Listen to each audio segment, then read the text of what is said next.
প্রাণীর আচরণ অধ্যায়ের ওয়ান শট ক্লাসে সবাইকে স্বাগত জানাচ্ছি। প্রিয় শিক্ষার্থী, এই অধ্যায়টা যদি তোমাদের পড়া বাকি থাকে, তোমরা আমাকে 1 ঘন্টা সময় দাও। এই 1 ঘন্টায় এই অধ্যায়ের সমস্ত বেসিক আমি তোমাদেরকে বুঝাই দিব। অধ্যায়ের গুরুত্বপূর্ণ সিকিউগুলো সমাধান তোমাদেরকে শেখাবো। অধ্যায়ের বাছাই করা যে এমসিকিউগুলো রয়েছে সেগুলো সমাধানও তোমাদেরকে শেখাবো, এবং অধ্যায়ের গুরুত্বপূর্ণ আলোচনাগুলো বই থেকেও তোমাদেরকে দাগাই দিব। এত কিছু আমরা শিখবো মাত্র 1 ঘন্টার মধ্যে। কাজে তোমার যদি হাতে সময় খুব অল্প থাকে কিন্তু অনেকগুলো অধ্যায় পড়া বাকি থাকে, তোমরা অবশ্যই ক্লাসটা দেখো, তোমার জন্য খুবই বেশি টাইম এফিসিয়েন্ট হবে।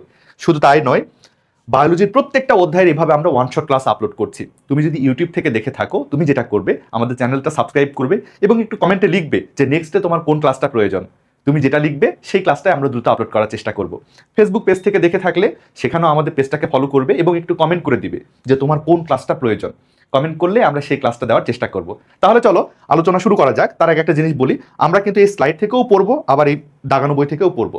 ক্লাস শেষে তোমরা দাগানো বই এবং স্লাইডের পিডিএফটা ডাউনলোড করো, নিজে একটু প্র্যাকটিস করো, তাহলে দেখবে এই অধ্যায়ের কোনো প্রশ্ন তোমার আর সমস্যা হচ্ছে না। সব প্রশ্নের অ্যান্সার তুমি ঝটপট দিতে পারছো। ঠিক আছে?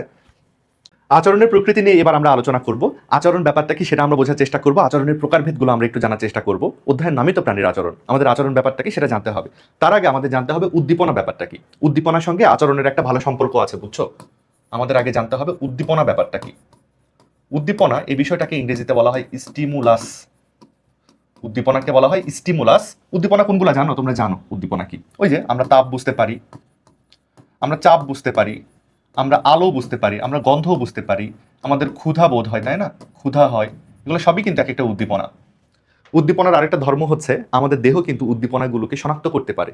আমাদের দেহ কিন্তু বুঝতে পারে, আমাদের দেহ তাপ বুঝতে পারে, চাপও বুঝতে পারে, ক্ষুধাও কিন্তু টের পায়। তাহলে দেহের অঙ্গ কিন্তু উদ্দীপনা শনাক্ত করতে পারে। উদ্দীপনাগুলোকে দেহের অঙ্গ শনাক্ত করে, দেহের অঙ্গ শনাক্ত করে, উদ্দীপনাগুলোকে দেহের অঙ্গ শনাক্ত করে, এবং উদ্দীপনার কারণে দেহের অঙ্গগুলোতে একটা প্রতিক্রিয়া তৈরি হয়। উদ্দীপনার কারণে দেহের অঙ্গে কি হয়? প্রতিক্রিয়া তৈরি হয়। কোনো না কোনো ঘটনা অবশ্যই ঘটে আমাদের দেহে, প্রত্যেকটা উদ্দীপনার কারণে প্রতিক্রিয়া তৈরি হয়। এই প্রতিক্রিয়াগুলোকে কি বলা হয় জানো? এই প্রতিক্রিয়াগুলোকে বলা হয় আচরণ। আমাদের প্রত্যেকটা আচরণের পেছনে কোনো না কোনো উদ্দীপনা কাজ করে। উদ্দীপনারও প্রকারভেদ আছে, সেটা নিয়ে আমরা বই থেকে আলোচনা করব। আপাতত আচরণ ব্যাপারটা কি সেটা তোমরা বুঝছো। ধরা যাক যে তোমার হাতে একটু তাপ বোধ হলো, মানে তোমার একটু ছ্যাঁকা লাগলো, তখন তুমি হাতে টান দিলে, এটা একটা তোমার আচরণ। তোমার ক্ষুধা বোধ হলো, তুমি খেলে, এটা তোমার একটা আচরণ, বুঝছো? উদ্দীপনার সাপেক্ষে আমরা একটু প্রতিক্রিয়া দেখাই, সেই জিনিসটাকে বলা হয় আচরণ। আমাদের বই দুরকম আচরণের কথা বলা আছে। একটা আচরণকে বলা হয় সহজাত আচরণ, বুঝছো? আমাদের বই দুরকম আচরণের কথা বলা আছে। একটা আচরণকে বলা হয় সহজাত আচরণ, এখানে লিখি সহজাত। সহজাত শব্দটা একটু খেয়াল করো তো, সহজাত, সহজাত আচরণ। মানুষ কিছু আচরণ, বুঝছো, মানুষটা প্রত্যেকটা প্রাণী কিছু আচরণ জন্মের সাথে সাথেই পায়, এটাকে শেখানো তার দরকার হয় না, তার শরীরে এমনি থেকেই থাকে। সেই আচরণগুলোকে বলা হয় সহজাত আচরণ। আর কিছু আচরণ আছে, বুঝছো, সারা জীবনের অভিজ্ঞতার মাধ্যমে একটু একটু করে তৈরি হয় যে আচরণগুলো, সেগুলোকে বলা হয় শিখন আচরণ। মানুষ এটা শেখে বা প্রাণীর এটা শেখে অথবা এটা অর্জন করে, তাই এটাকে অর্জিত আচরণও বলা যেতে পারে। শিখন অথবা অর্জিত আচরণ। তোমরা আশা করি বুঝছো যে আচরণ আমরা নিয়ে জন্মেছি সেটা হলো সহজাত, আর যেটা আমরা পরে জেনেছি বা পরে যে আচরণটা আমরা পেয়েছি সেটাকে বলা হয় কিন্তু অর্জিত আচরণ। সহজাত আচরণের আবার কিছু এক্সাম্পল আমাদের বই বলা আছে, সেগুলো সম্পর্কে আমি যদি একটু ধারণা দিই। সহজাত আচরণের একটা প্রকার হচ্ছে দিকমুখী চলন অথবা ট্যাক্সেস। দিকমুখী চলন অথবা অথবা ট্যাক্সেস, ইংরেজিটাও লিখি, দরকার হবে। দিকমুখী চলন অথবা ট্যাক্সেস, এই ব্যাপারটা কি জানো? কোনো উদ্দীপনার উৎসের প্রতি সাড়া দিয়ে সেদিকে চলে যাওয়া অথবা সেদিক থেকে দূরে পালিয়ে যাওয়া। যেমন আমরা যখন লাইট জ্বালাই, এই আলোর যে বাল্বটা থাকে, কারেন্টের যে বাল্বটা থাকে, দেখা যায় যে বিভিন্ন পোকামাকড়গুলো কারেন্টের বাল্বের কাছে চলে আসে, এটাই ট্যাক্সেস। আবার দেখা যায় যে অনেক সময় লাইট জ্বালালে তেলাপোকারা আলো থেকে দূরে পালিয়ে যায়, এটাও হলো ট্যাক্সেস, বুঝছো? এরকম হলো ট্যাক্সেস। সুগন্ধ পেলে আমরা গন্ধযুক্ত ফুলের দিকে চলে যাই, সুগন্ধ বিরিয়ানির গন্ধ পেলে আমরা বিরিয়ানির দোকানের দিকে চলে যাই, এগুলো এক ধরনের ট্যাক্সেস, বুঝছো? কোনো উদ্দীপনার প্রতি সারা দিয়ে সেই দিকে চলে যাওয়া, স্থানান্তর হতে হবে, কিন্তু চলে যাওয়া লাগবে, এটাই হলো ট্যাক্সেস। শেখানোর প্রয়োজন নেই, এটা জন্মের পর থেকেই প্রাণীরা কিন্তু পেয়ে যায়। ম্যালেরিয়ার জীবাণু যখন আমাদের শরীরে আসে, সে ঘুরে বেড়ে বেড়ে লিভারের মধ্যে গিয়ে আশ্রয় নেয়, সে লিভারের মধ্যে বিভিন্ন কেমিক্যালকে দেখে সেই কেমিক্যালের প্রতি আকর্ষিত হয়, সেদিকে চলে যায়, এগুলো সবই ট্যাক্সেস। ট্যাক্সেস নিয়ে অনেক গুরুত্বপূর্ণ আলোচনা আছে, আমরা বই থেকে এক্সাম্পলগুলো পড়বো পরে। আচ্ছা, সহজাত আচরণের আরেকটা ভালো উদাহরণ হচ্ছে প্রতিবর্তী ক্রিয়া, ঠিক আছে? আরেকটা ভালো এক্সাম্পল হচ্ছে প্রতিবর্তী ক্রিয়া। প্রতিবর্তী ক্রিয়া ইংরেজিতে বললে বলা হয় রিফ্লেক্স। এই জিনিসটা খুবই ইম্পর্টেন্ট। প্রতিবর্তী ক্রিয়া আমরা হুটহাট করে ঘটাই, আমাদের কোনো পরিকল্পনা থাকে না। অনেক সময় দেখা যায় না যে তোমার হাতের উপর চাপ পড়লো, হুট করে তুমি হাতটা টান দিলে, হাতে ছ্যাঁকা লাগলে আমরা হাত টান দিই, চোখে লাইট মারলে আমরা চোখ বন্ধ করি। তুমি হচ্ছে পড়ে যেতে চাচ্ছ, হুট করে তুমি কিছু ধরার চেষ্টা করলে, এই জিনিসগুলোকে বলা হয় রিফ্লেক্স, বুঝছো? খুব দ্রুত সময়ের জন্য এই ঘটনাগুলো আমরা ঘটাই, আর এত দ্রুত ঘটাই যে আমাদের মনে থাকে না, আমাদের পরিকল্পনার মধ্যে এটা পড়ে না, তারপর আমরা করে ফেলি। এরকম হুটহাট করে আচরণ যেগুলো আমরা দেখাই নিজেকে সেভ করার জন্য মেনলি, এদেরকে বলা হয় প্রতিবর্তী ক্রিয়া বা রিফ্লেক্স। এটাও শেখানোর প্রয়োজন নেই, চোখে লাইট মারলে চোখ বন্ধ করবেই সবাই, সবার জন্য স্বাভাবিক এটা। এটাকে বলছি আমরা তাহলে প্রতিবর্তী ক্রিয়া বা রিফ্লেক্স। আরেক ধরনের আচরণ আছে, বুঝছো? বই বলা হচ্ছে এদেরকে বলা হচ্ছে সহজাত আবেগ। সহজাত আবেগ, ইংরেজিতে বললে বলা হয় ইনস্টিংক্ট, ঠিক আছে? সহজাত আবেগ ব্যাপারটা কি? আমাদের অনেক সহজাত আবেগ থাকে, আমরা জন্মের পরপরই পেয়ে যাই, এগুলো আমাদের শেখাইতে হয় না, কিন্তু অনেক জটিল আচরণ। মানুষের ক্ষেত্রে না বললে অন্য প্রাণীদের ক্ষেত্রেই বলি, একটা মাকড়সা খুবই একটা অনুন্নত প্রাণী না, ওর তো ব্রেনই নাই, খুবই ছোট্ট ব্রেন আছে বা নাই মনে করো, সে কিন্তু তার বাসা বানানো জানে, তাকে শেখাইতে হয় না। বাবুই পাখি জন্মের পরও তার বাসা বানাইতে পারে, তাই কিন্তু এই বাসা বানানো শেখাইতে হয় না। তারপরে দেখা যায় যে অনেক পাখিরা রাশিয়া থেকে বাংলাদেশে বেড়াইতে আসে, তাকে লোকেশন চেনাইতে হয় না। এরকম যে আচরণগুলো আছে এগুলোকে বলে সহজাত আবেগ বা ইনস্টিংক্ট, ঠিক আছে? আমি এক্সাম্পলগুলো একটু লিখে দিই, কারণ হচ্ছে এগুলো থেকে প্রচুর এমসিকিউ আসে। বাসা বানানো, বুঝছো? বাসা বানানোর যে আচরণটা, তারপরে হচ্ছে পাখিদের যে মাইগ্রেশনটা আছে, পাখিদের হচ্ছে মাইগ্রেশন মানে এক জায়গা থেকে পাখিরা আরেক এলাকায় চলে আসে। তারপরে হচ্ছে বিভিন্ন প্রাণীরা অপত্য লালন পালন করে, বাচ্চা কাচ্চাকে লালন পালন করে। যেমন শোল মাছ দেখা যায় যে তার বাচ্চা কাচ্চাকে লালন পালন করে। এই যে ঘটনাগুলো আছে না, এই ঘটনাগুলোকে বলা হয় কিন্তু সহজাত আবেগ অথবা ইনস্টিংক্ট। এই জিনিসগুলোকে বলা হয় সহজাত আবেগ বা ইনস্টিংক্ট। এই জিনিসগুলো তোমরা একটু মনে রেখো, এক্সাম্পলগুলো মনে রেখো, এমসিকিউ আসে। প্রতিবর্তী ক্রিয়ার এক্সাম্পল কোনগুলো ছিল বলো তো? প্রতিবর্তী ক্রিয়ার এক্সাম্পল কোনগুলো ছিল? ওই যে চোখ বন্ধ করে ফেলা, লাইট মারলে চোখ বন্ধ করা, তারপরে হাতে গরম লাগলে, আমাদের হাতে যখন গরম লাগে তখন হচ্ছে হাত সরিয়ে নেওয়া, সরিয়ে ফেলা। তারপরে দেখা যায় যে হচ্ছে মুখে খাবার দিলে, মুখে খাবার যখন আমরা দিই তখন মুখে লালাক্ষরণ হয়। এই জিনিসগুলোকে বলা হয় কিন্তু প্রতিবর্তী ক্রিয়া। টেক্সাসের অনেক এক্সাম্পল আছে, আমি সেদিকে যাচ্ছি না, এগুলো থেকে প্রচুর এমসিকিউ হয় কিন্তু। আচ্ছা যাই হোক, আমরা সহজাত আচরণ মোটামুটি পড়লাম, এবার আমাদের হচ্ছে শিখন আচরণ বা অর্জিত আচরণ পড়তে হবে। এই আচরণগুলো আমরা জন্মের সাথে সাথে পাই না, আস্তে আস্তে আমরা কিন্তু শিখি। একটাকে বলা হয় অভ্যাসজনিত শিখন, একটাকে বলা হয় অভ্যাসজনিত শিখন। অভ্যাসজনিত শিখন, একই উদ্দীপনা তোমাকে বারবার দেখানো হলে তোমার তখন আর বিরক্ত লাগবে না। বিরক্তিকর উদ্দীপনা বারবার হলে তোমার আর বিরক্ত লাগে না। যেমন প্রথমবার যখন তোমার বাড়ির পাশে দিয়ে ট্রেন যায় তোমার বিরক্ত লাগে, এত শব্দ কেন? কয়েকদিন যখন ট্রেনের পাশে তুমি থাকো তোমার অভ্যাস হয়ে যায়। এটা এবার আচরণকে বলা হয় অভ্যাসজনিত শিখন। আরেকটা আছে, এটাকে বলা হয় অনুকরণ। দেখা যায় যে বাচ্চা কাচ্চারা তাদের বড় যে হচ্ছে সদস্যরা রয়েছে তাদেরকে অনুকরণ করে, বাপ মাকে অনুকরণ করে। মুরগিরা তার মাকে অনুকরণ করে হচ্ছে হাঁটে। হাঁসের বাচ্চারা তাদের হচ্ছে মাকে অনুকরণ করে সাঁতার কাটতে শেখে। মানুষের বাচ্চারাও মানুষের বাপ মাকে কিন্তু অনুকরণ করে। এটাও কিন্তু একটা অর্জিত আচরণ। তারপর আরেকটা আছে, এটাকেও বলা হয় রিফ্লেক্স, কিন্তু এটাকে বলা হয় সাপেক্ষ রিফ্লেক্স, সাপেক্ষ প্রতিবর্তী। এই জিনিসটা একটু জটিলতা আছে, এই জিনিসটা আমি একটু তোমাদের বুঝাই। মুখে খাবার দিলে লালাক্ষরণ হবে, এটা সবার জন্য প্রযোজ্য, এটা শেখানোর দরকার নাই। কিন্তু প্যাভলভ নামক একজন বিজ্ঞানী তিনি কি করছিলেন, এটা একটু এখনই বলি, পরে আবারও বলবো। প্যাভলভ নামক একজন বিজ্ঞানী তিনি কি করলেন, আগে ঘন্টা বাজালেন, তারপর কুকুরকে খাবার দিলেন, দেখা গেল যে কুকুরের মুখে লালাক্ষরণ হলো। আবার ঘন্টা বাজিয়ে তিনি কুকুরকে খাবার দিলেন, দেখা গেল কুকুরের মুখে লালাক্ষরণ হলো। একসময় তিনি শুধু ঘন্টা বাজিয়েছেন আর খাবার দেননি কুকুরকে, কিন্তু দেখা যাচ্ছে কুকুরের মুখে লালাক্ষরণ হচ্ছে। এতে করে তিনি বললেন যে রিফ্লেক্স যে জিনিসটা আছে সেটাকে আমরা ট্রেনিং এর মাধ্যমে কোনো জিনিসের সাপেক্ষে চেঞ্জ করে ফেলতে পারি। রিফ্লেক্সগুলোকে আমরা ট্রেনিং এর মাধ্যমে চেঞ্জ করে ফেলতে পারি, সেটাকে বলা হয় সাপেক্ষ প্রতিবর্তী, বুঝছো? এই কয়টা জিনিস তোমরা একটু মনে রাখবে। তো এই যে কুকুরের যে ঘন্টা বাজানোর পর কুকুরের যে কুকুরের লালাক্ষরণ, এই যে এক্সাম্পলটা যদি পরীক্ষায় আসে তাহলে তোমরা সাপেক্ষ প্রতিবর্তী উত্তর দিবে। আর ওই যে হাঁসের মুরগির বাচ্চার যদি হচ্ছে মাকে অনুসরণ, হাঁস মুরগির বাচ্চার, বুঝছো, বাচ্চার অনুসরণ, মাকে যে অনুসরণ করার যে ব্যাপারটা, সেটা কিন্তু হচ্ছে তোমার অনুকরণ আচরণের মধ্যে পড়বে। অভ্যাসজনিত শিখন থেকে তেমন একটা প্রশ্ন আসে না। আমি এত এক্সাম্পল নিয়ে কেন ঘাটাঘাটি করলাম জানো? কারণ এখান থেকে খুব এমসিকিউ আসে, পরীক্ষা অনেকবার এসেছে। আমি একটা এক্সাম্পলগুলো বলি, পরীক্ষায় যেগুলো এসে সেগুলো একটু বলি, তোমরা উত্তর দেওয়ার চেষ্টা করো। পরীক্ষায় এরকম উদ্দীপকের কথা বলবে যে অমুকে হচ্ছে দেখতে পেলো যে হাঁসের বাচ্চাগুলো মাকে অনুসরণ করছে, এটা কোন ধরনের আচরণ? তুমি বলবে এটা অনুকরণ। এটা কোন ধরনের আচরণ? এটা অর্জিত বা শিখন আচরণের মধ্যে পড়ে। চোখে লাইট মারলে আমরা চোখ বন্ধ করি, এটা কোন ধরনের আচরণ? এটা হলো প্রতিবর্তী ক্রিয়া। কার মধ্যে পড়ছে? এটা সহজাত আচরণের মধ্যে পড়ছে। পাখিরা বাসা বানাচ্ছে, এটা কার মধ্যে পড়ছে? এটা সহজাত আবেগ, মানে হলো সহজাত আচরণের মধ্যে পড়ছে। তারপরে পাখিরা মাইগ্রেশন করছে, অনেক দূর থেকে বাংলাদেশে পাখিরা চলে আসছে, এই মাইগ্রেশন, এটাও সহজাত আবেগ বা সহজাত আচরণ। এগুলো খুব এমসিকিউ আসে। মনে করো এই পেজটা তুমি শিখলে না, এখান থেকে তুমি অনেক এমসিকিউ কমন পাবে। এই জন্য এই পেজটা তোমাকে ভালো করে আমি শেখালাম। চলো, আচরণ ব্যাপারটা কিন্তু আমরা মোটামুটি বুঝছি। এবার এই উদ্দীপনা সম্পর্কে আমরা একটু ধারণা নেব। উদ্দীপনার একটা প্রকারভেদ সম্পর্কে তোমাদের আমি ছোট্ট ধারণা দিই। তোমরা মনে রাখবে, উদ্দীপনা কিন্তু আবার 3 প্রকার। একটাকে বলা হয় মোটিভেশনাল উদ্দীপনা, ঠিক আছে, একটা হলো মোটিভেশনাল উদ্দীপনা, আরেকটা উদ্দীপনাকে বলা হয় রিলিজিং উদ্দীপনা, আরেকটা উদ্দীপনাকে বলা হয় রিলিজিং উদ্দীপনা, আরেকটা উদ্দীপনাকে বলা হয় টার্মিনেটিং উদ্দীপনা। টার্মিনেটিং উদ্দীপনা তোমরা ইতিমধ্যেই জানো, উদ্দীপনাগুলাই কিন্তু আমাদের বিভিন্ন আচরণ প্রকাশ করতে সাহায্য করে। কোনো যদি উদ্দীপনা এমন হয় আমাদের একটা কাজ শুরু করতে সে আমাদেরকে বাধ্য করে, এরকম উদ্দীপনাকে বলা হয় মোটিভেশনাল উদ্দীপনা। আর রিলিজিং উদ্দীপনা এটা একটা হচ্ছে ফিক্স উদ্দীপনা, এই উদ্দীপনাটা যতবার আমাদের শরীরের সামনে আসবে ততবার আমরা সেই আচরণটা কিন্তু প্রকাশ করবো, এরকম ঘটনার নাম হলো রিলিজিং উদ্দীপনা, মানে এটা আমাদের কাজ চালাই যেতে হেল্প করে। আর টার্মিনেটিং উদ্দীপনা হচ্ছে এমন উদ্দীপনা যেটা আমাদের কোনো কাজ বা কোনো আচরণ বন্ধ করতে সাহায্য করে। তো এই জিনিসগুলো আমাদের মেনলি পড়ার বিষয়। চলো আমরা সবকিছুর বেসিক জেনেছি, এবার আমরা একটু বই থেকে পড়বো। বই খেয়াল করো, এখানে আচরণবিদ্যা কাকে বলে এরকম একটা সংজ্ঞা দেওয়া আছে, পড়া লাগবে না, জাস্ট তোমরা মনে রাখবে আচরণবিদ্যাকে ইংরেজিতে বলা হয় ইথোলজি, এটা পড়লেই চলবে। দেখো এখানে 3জন বিজ্ঞানের ছবি দেওয়া আছে, কার্ল ফন ফ্রিশ বা ভন ফ্রিশ, কনরাড লরেন্স এবং নিকোলাস টিনবার্জেন। এই 3জন বিজ্ঞানী কিন্তু আচরণবিদ্যা এই সাবজেক্টে অনেক ভালো ভূমিকা রেখেছেন। 3জনকেই কিন্তু আচরণবিদ্যার স্থপতি ঘোষণা করা হয়। 3জনই কিন্তু খুব গুরুত্বপূর্ণ ভূমিকা রেখেছেন, কিন্তু যদি অপশনে একজনের নাম দেওয়া থাকে যে কে আচরণবিদ্যা জনক, তখন তোমরা উত্তর দিবে কনরাড লরেন্স। এর ভূমিকা কিন্তু সবচেয়ে বেশি, তিনি অ্যাকচুয়ালি আচরণবিদ্যার জনক। তাদের দুজনেরই কিন্তু ভূমিকা আছে, এনারও ভূমিকা রয়েছে, ঠিক আছে। আচরণের প্রকৃতি সম্পর্কে জানবো, মানে আচরণের বৈশিষ্ট্যগুলো সম্পর্কে আমরা জানবো। ইতিমধ্যে তোমাদেরকে বলেছি উদ্দীপনার প্রেক্ষিতে আমরা সাড়া দিই, সেটাকে কিন্তু বলা হয় আচরণ। দেখো সুন্দর করে লেখা আছে, প্রাণী কিন্তু সাড়া দেয়, উদ্দীপনার প্রতি সাড়া দেয়, সেটাই আচরণ। আচরণ কিন্তু জিন এবং পরিবেশ উভয় মাধ্যমেই কিন্তু প্রভাবিত হয়।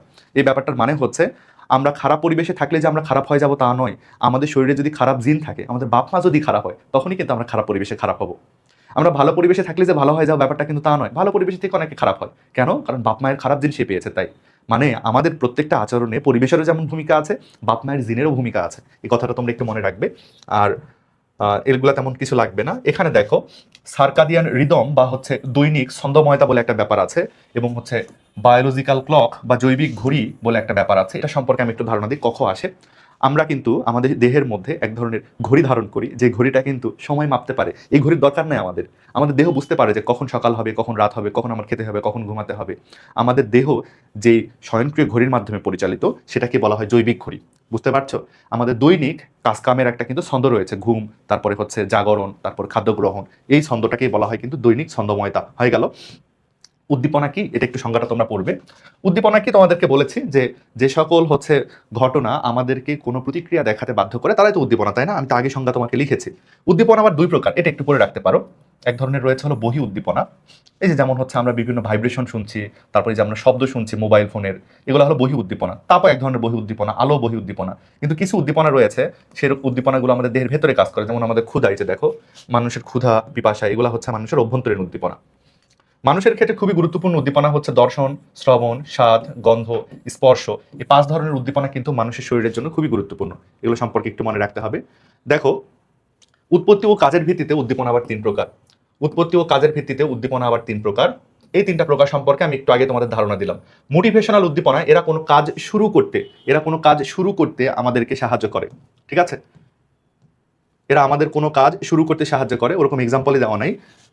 রিলিজিং উদ্দীপনা, রিলিজিং উদ্দীপনা সম্পর্কে তোমাদেরকে একটু ধারণা দিই। রিলিজিং উদ্দীপনা এবং রিলিজার, এই দুটো জিনিস কিন্তু খুব গুরুত্বপূর্ণ। রিলিজার কাকে বলে, কখতে আসে, আবার রিলিজিং উদ্দীপনার উদাহরণগুলো এমসিকিউ আসে। একটু সংজ্ঞাটা আগে দেখে নাও। কোনো প্রজাতির এক সদস্য যখন একই প্রজাতির আরেক সদস্যের উদ্দেশ্যে আচরণগত সাড়া হিসেবে ক্রমাগত একটা উদ্দীপনার প্রকাশ ঘটায়, তখন সেটাকে বলা হয় রিলিজার। ব্যাপারটা একটু বলি। মায়ের নিপল, বুঝছো, মায়ের নিপল বাচ্চার জন্য হলো রিলিজার। মায়ের যখনই নিপল একটা বাচ্চা দেখতে পাবে, বাচ্চা সেই নিপলটাকে চষা শুরু করবে।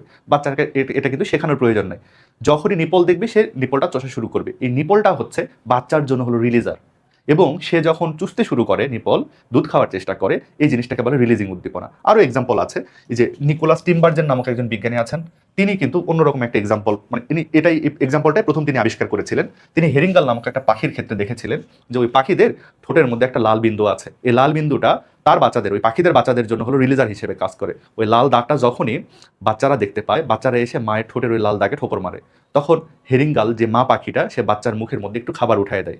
বুঝতে পারছো? আমি একটু স্লাইডে যাই, এখান থেকে দেখাই, তাহলে তোমরা ভালো বুঝবে। যে এই জিনিসটা দেখো, আমি একটা হেরিঙ্গালের ছবি রেখেছি, দেখো হেরিঙ্গালের ঠোঁটেই যে দেখো লাল দাগ আছে, এই লাল দাগ দেখা মাত্র বাচ্চাগুলো গিয়ে লাল দাগে ঠোকর মারে, তখন পাখিটা বাচ্চার মুখে খাবার দিয়ে দেয়। এই লাল দাগ দেখতে পাওয়াটা হচ্ছে রিলিজার, এবং লাল দাগে ঠোকর মারাটাকে বলা হয় রিলিজিং উদ্দীপনা।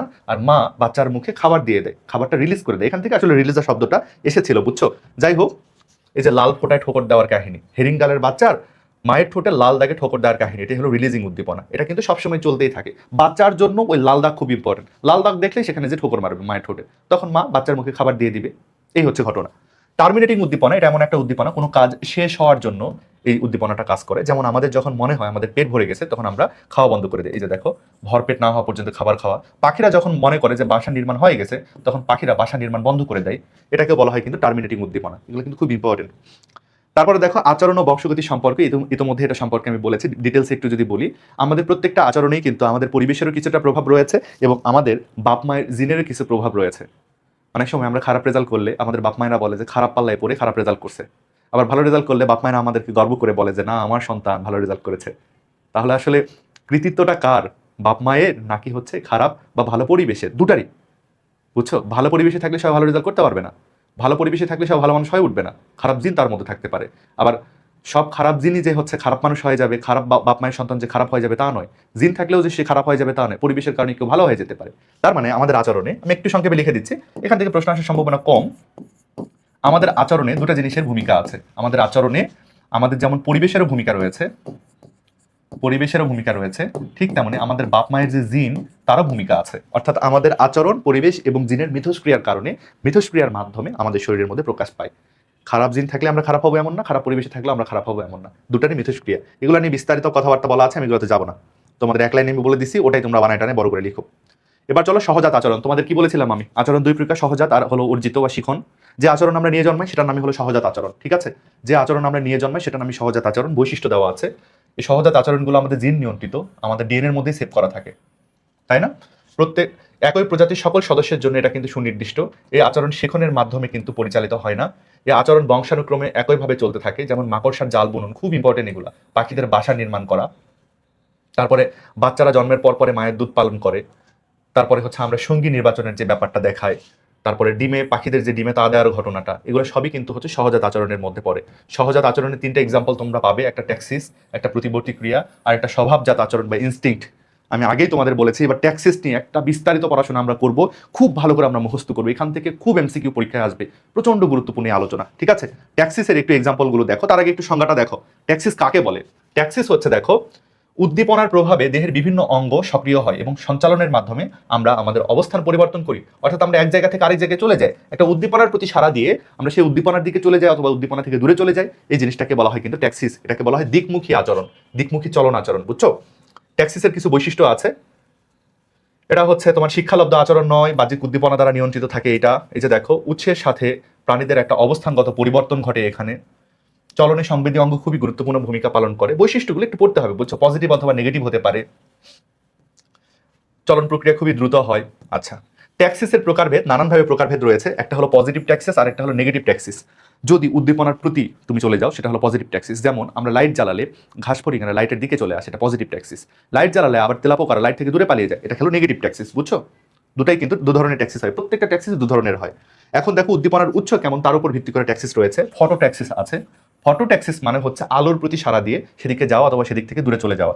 যেমন ঘাস ফড়িংটা হলো ধনাত্মক আর আরশোলারটা হলো ঋণাত্মক ফটোট্যাক্সিস। থার্মোট্যাক্সিস, থার্মো মানে হলো তোমরা তাপ, তোমরা জানো, তাপের প্রতি সাড়া দিয়ে তাপের দিকে চলে যাওয়া, তাপ থেকে দূরে চলে যাওয়া, এগুলো হলো থার্মোট্যাক্সিস। হাইড্রোট্যাক্সিস, হাইড্রো মানে হলো পানি, কোনো পানির দিকে সাড়া দিয়ে পানির দিকে চলে আসে। যেমন দেখো, ভেজা মাটিতে কেঁচো, ভেজা মাটির দিকে চলে আসে কেঁচো, তার মানে পানির দিকে সাড়া দিয়ে পানির দিকে চলে আসলো, এটা হলো হাইড্রোট্যাক্সিস। আবার অনেক প্রাণী পানি থেকে দূরে পালায় যায়, সেটা হলো তোমার নেগেটিভ হাইড্রোট্যাক্সিস। কেমোট্যাক্সিস, কোনো রাসায়নিক পদার্থ, যে কেমিক্যালের প্রতি সাড়া দিয়ে, বুঝছো? কোনো রাসায়নিক পদার্থ বা কেমিক্যালের প্রতি সাড়া দিয়ে সেদিকে যাওয়া অথবা সেদিক থেকে দূরে চলে যাওয়া। যেমন চিনির প্রতি সাড়া দিয়ে পিঁপড়ারা চলে আসে, এটা হলো ধনাত্মক কেমোট্যাক্সিস। এবং কার্বলিক অ্যাসিড থেকে সাপেরা দূরে চলে যায়, এটাকে বলে ঋণাত্মক কেমোট্যাক্সিস। এক্সাম্পলগুলো ভালো করে পড়তে হবে, খুব ইম্পর্টেন্ট। জিওট্যাক্সিস, জিও হচ্ছে, জিও মানে পৃথিবী, জিও মানে হলো পৃথিবী। পৃথিবীর আকর্ষণে বা পৃথিবীর গ্র্যাভিটির টানে গ্র্যাভিটির দিকে চলে যাওয়া, পৃথিবীর দিকে চলে যাওয়াটাকে বলা হয় জিওট্যাক্সিস। পৃথিবী থেকে দূরেও চলে যাওয়া হতে পারে, সেটা হলো নেগেটিভ জিওট্যাক্সিস। পিউপারা এই জিনিসটা আসলে দেখায়, ওই পানিতে যে পোকারা ডিম পারে না, ওই ডিমগুলো দেখা যায় যে হচ্ছে পানির নিচের দিকে চলে যেতে পারে অথবা উপরের দিকে উঠতে পারে। তারপর গাছের বিভিন্ন পোকাদের হচ্ছে উপরে ওঠা, তাই না? এই জিনিসগুলো হচ্ছে তোমার বিভিন্ন রকম জিওট্যাক্সিস। থিগমোট্যাক্সিস এটা হলো স্পর্শ সংক্রান্ত হচ্ছে একটা সারাদান। স্পর্শের সারা পেলে আমরা অনেক সময় দূরে চলে যাই স্পর্শ থেকে, বুঝছো? এই যে তেলাপোকা অ্যান্টেনা, তেলাপোকা তার অ্যান্টেনার মাধ্যমে কিছু স্পর্শ করলে সেখান থেকে দ্রুত পালায় যায়। রিওট্যাক্সিস এটা স্রোতের প্রতি সাড়া দিয়ে সেদিকে চলে আসে, যেমন এই যে দেখো প্রবাহমান পানির প্রতি প্রাণীর সাড়া দান করা। মাছের পোনারা তীব্র স্রোত যেদিকে পাওয়া যায় স্রোতের বিপরীত দিকে চলে, বুঝছো? আচ্ছা, মাছের পোনারা স্রোতের দিকে চলে যায়, কিন্তু প্রজনন ঋতুতে ইলিশ মাছেরা স্রোতের উল্টা দিকে চলে আসে। নদীতে স্রোত যেদিকে থাকে ইলিশ মাছগুলো স্রোতের উজানে চলে আসে, বুঝছো? উঠে এসে তারা হচ্ছে নদীর মধ্যে ডিম পেড়ে যায় ইলিশ মাছেরা। গ্যালভানোট্যাক্সিস এটা হচ্ছে বিভিন্ন এই যে ক্যাথোড অ্যানোডের প্রতি সাড়া দেওয়া। তারপরে যে সনোট্যাক্সিস বা ফনোট্যাক্সিস শব্দের প্রতি সাড়া দিয়ে সেদিকে চলে আসা অথবা দূরে চলে যাওয়া। অ্যানিমোট্যাক্সিস এটা হলো বায়ু প্রবাহের প্রতি সাড়া দিয়ে সেদিক থেকে দূরে চলে যাওয়া অথবা সেদিকে চলে আসা। স্টেরোট্যাক্সিস এটা হলো মসৃণ এবং অমসৃণ তলের উপরে সাড়া দিয়ে প্রাণীদের চলন, বুঝছো? এক্সাম্পলগুলো তোমরা একটু দেখে নিতে পারো, এক্সাম্পল কমই আসে। সাপেক্ষ ট্যাক্সিস, কয়েক রকম ট্যাক্সিসের মিশ্রণ যদি থাকে সেটার নাম সাপেক্ষ ট্যাক্সিস।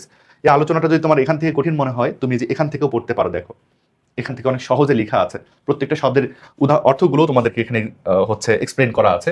ফটো মানে হলো আলো, ট্যাক্সিস মানে হলো চলন, আলোর প্রতি সাড়া দিয়ে সেদিকে যাওয়া। থার্মো মানে তাপ, তাপের প্রতি সাড়া দিয়ে সেদিকে যাওয়া। হাইড্রো মানে পানি, পানির প্রতি সাড়া দিয়ে সেদিকে অথবা দূরে চলে যাওয়া। কেমো মানে রাসায়নিক, রাসায়নিক পদার্থের দিকে সাড়া দিয়ে চলন করা। জিওট্যাক্সিস মানে হলো অভিকর্ষের প্রতি সাড়া দিয়ে সেদিকে অথবা দূরে চলে যাওয়া। থিগমো মানে হলো স্পর্শ, স্পর্শের প্রতি সাড়া দেওয়া। রিওট্যাক্সিস মানে স্রোতের প্রতি সাড়া দেওয়া। গ্যালভানোট্যাক্সিস মানে বিদ্যুতের প্রতি সাড়া দেওয়া। সনো মানে শব্দ, ফনো মানেও শব্দ, শব্দের প্রতি সাড়া দেওয়া। অ্যানিমো মানে হলো বায়ু প্রবাহের প্রতি সাড়া দেওয়া। স্টেরো মানে শক্ত মাধ্যমের প্রতি সাড়া দেওয়া। তারপরে কন্ডিশনাল ট্যাক্সিস মানে হলো সাপেক্ষ ট্যাক্সিস। ঠিক আছে, এগুলো আশা করি বুঝছো, খুব ইম্পর্টেন্ট, বুঝছো? ট্যাক্সিস প্রচন্ড গুরুত্বপূর্ণ, তুমি প্রশ্ন সলভ করতে গেলে দেখতে পাবে খুব প্রশ্ন আসে এখান থেকে।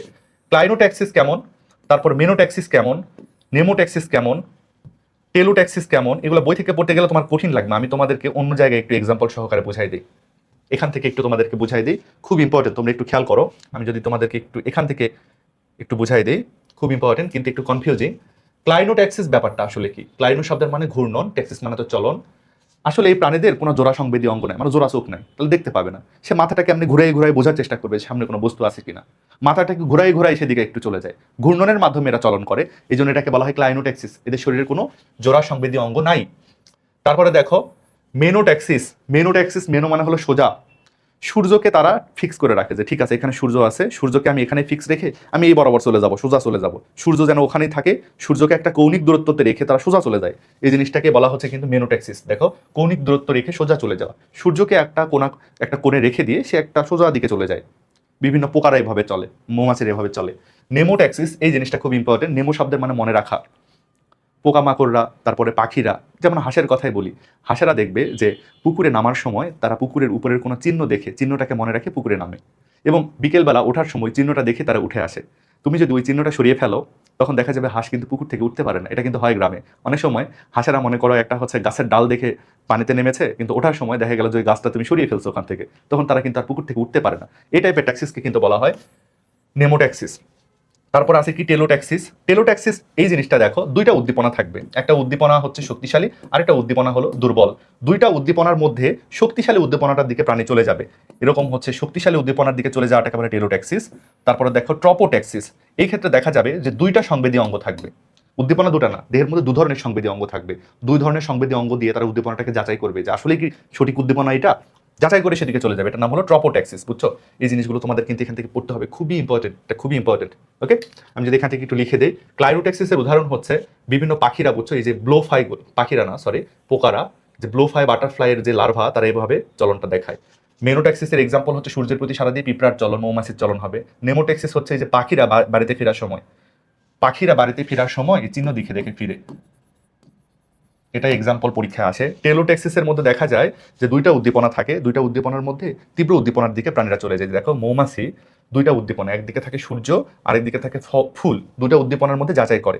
ট্রপোট্যাক্সিসের ক্ষেত্রে দেখা যায় দুই বা ততোধিক সংবেদী অঙ্গ থাকে এবং এগুলাকে তারা হচ্ছে যাচাই বাছাই করে চলাচল করে। যেমন মাছের উকুনের মধ্যে এই জিনিসটা দেখা যায়। এগুলো খুব ইম্পর্টেন্ট, বুঝছো? ট্যাক্সিস তোমাদের তাহলে পড়া হয়ে গেল। এবার আমাদের পড়তে হবে প্রতিবর্তী ক্রিয়া ব্যাপারটা কি। প্রতিবর্তী ক্রিয়া ব্যাপারটা তোমাদেরকে আমি আগে স্লাইড থেকে বুঝাই, বুঝছো? তারপরে বইয়ে চলে যাবো, তাহলে তোমাদের বুঝতে ইজি হবে। আমাদের ব্রেনের একটু কাঠামো দেখো, ব্রেনের এর নিচ থেকে এরকম একটা শাখা বের হয়, সেটার নাম হলো সুষুম্না কাণ্ড।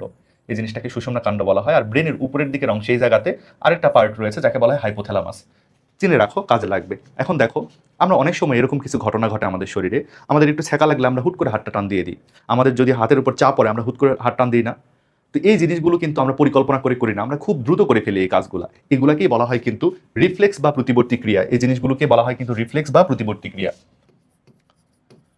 প্রতিবর্তী ক্রিয়া, অথবা এই জিনিসগুলোকে বলা হয় রিফ্লেক্স। এই ঘটনাগুলোকে বলা হয় রিফ্লেক্স। ঠিক আছে, রিফ্লেক্স বা প্রতিবর্তী ক্রিয়া হচ্ছে এমন কিছু ঘটনা আমরা খুব দ্রুত করে ফেলি, কোনো পরিকল্পনা আমরা করি না এখানে। আর এই জিনিসগুলো এত দ্রুত ঘটে যায় যে কেমনে ঘটতো তুমি বলতেও পারবে না। যেমন তোমার কোথাও উষ্টা লাগলো, তুমি হুট করে পড়ে যাচ্ছ, হাত বের করে কোনো কিছু তুমি ধরার চেষ্টা করলে, এই জিনিসটাকে কিন্তু আমরা বলবো রিফ্লেক্স। এই জিনিসটা আসলে ঘটে কেমনে? এই জিনিসটা ঘটে আসলে আমাদের মেরুদণ্ডের ভেতরে যে সুষুম্না কাণ্ড থাকে না, যে এই জিনিসের মাধ্যমে কিন্তু আমাদের রিফ্লেক্সটা ঘটে। এই জন্যই এই জিনিসটা খুব ফাস্ট ঘটে, এবং এই জিনিসটা কিন্তু আমাদের আসলে পরিকল্পনা মাফিক হয় না, কারণ এই সুষুম্না কাণ্ডের উপর আমাদের কিন্তু ওভাবে কোনো নিয়ন্ত্রণ নাই। বুঝতে পারছো? তাহলে রিফ্লেক্সের ব্যাপারে একটা জিনিস জানলে, এই ডিসিশনটা আসলে আমাদের সুষুম্না কাণ্ডের ভেতর থেকে নেওয়া হয়, আমাদের মূল ব্রেন থেকে নেওয়া হয় না। আমাদের চোখে লাইট মারলে আমরা হুট করে চোখ বন্ধ করে ফেলি, এটাও একটা রিফ্লেক্স। তবে এই রিফ্লেক্সটা অবশ্যই আমাদের ব্রেনের হাইপোথ্যালামাস অংশ থেকে নিয়ন্ত্রণ হয়, তবে এটা নিয়ে বইয়ে তেমন একটা বলা নাই। বই শুধু সুষুম্না কাণ্ডের যে রিফ্লেক্সগুলো, এগুলো নিয়ে কথাবার্তা বেশি বলা আছে। তাহলে রিফ্লেক্স কি বুঝতে পারছো?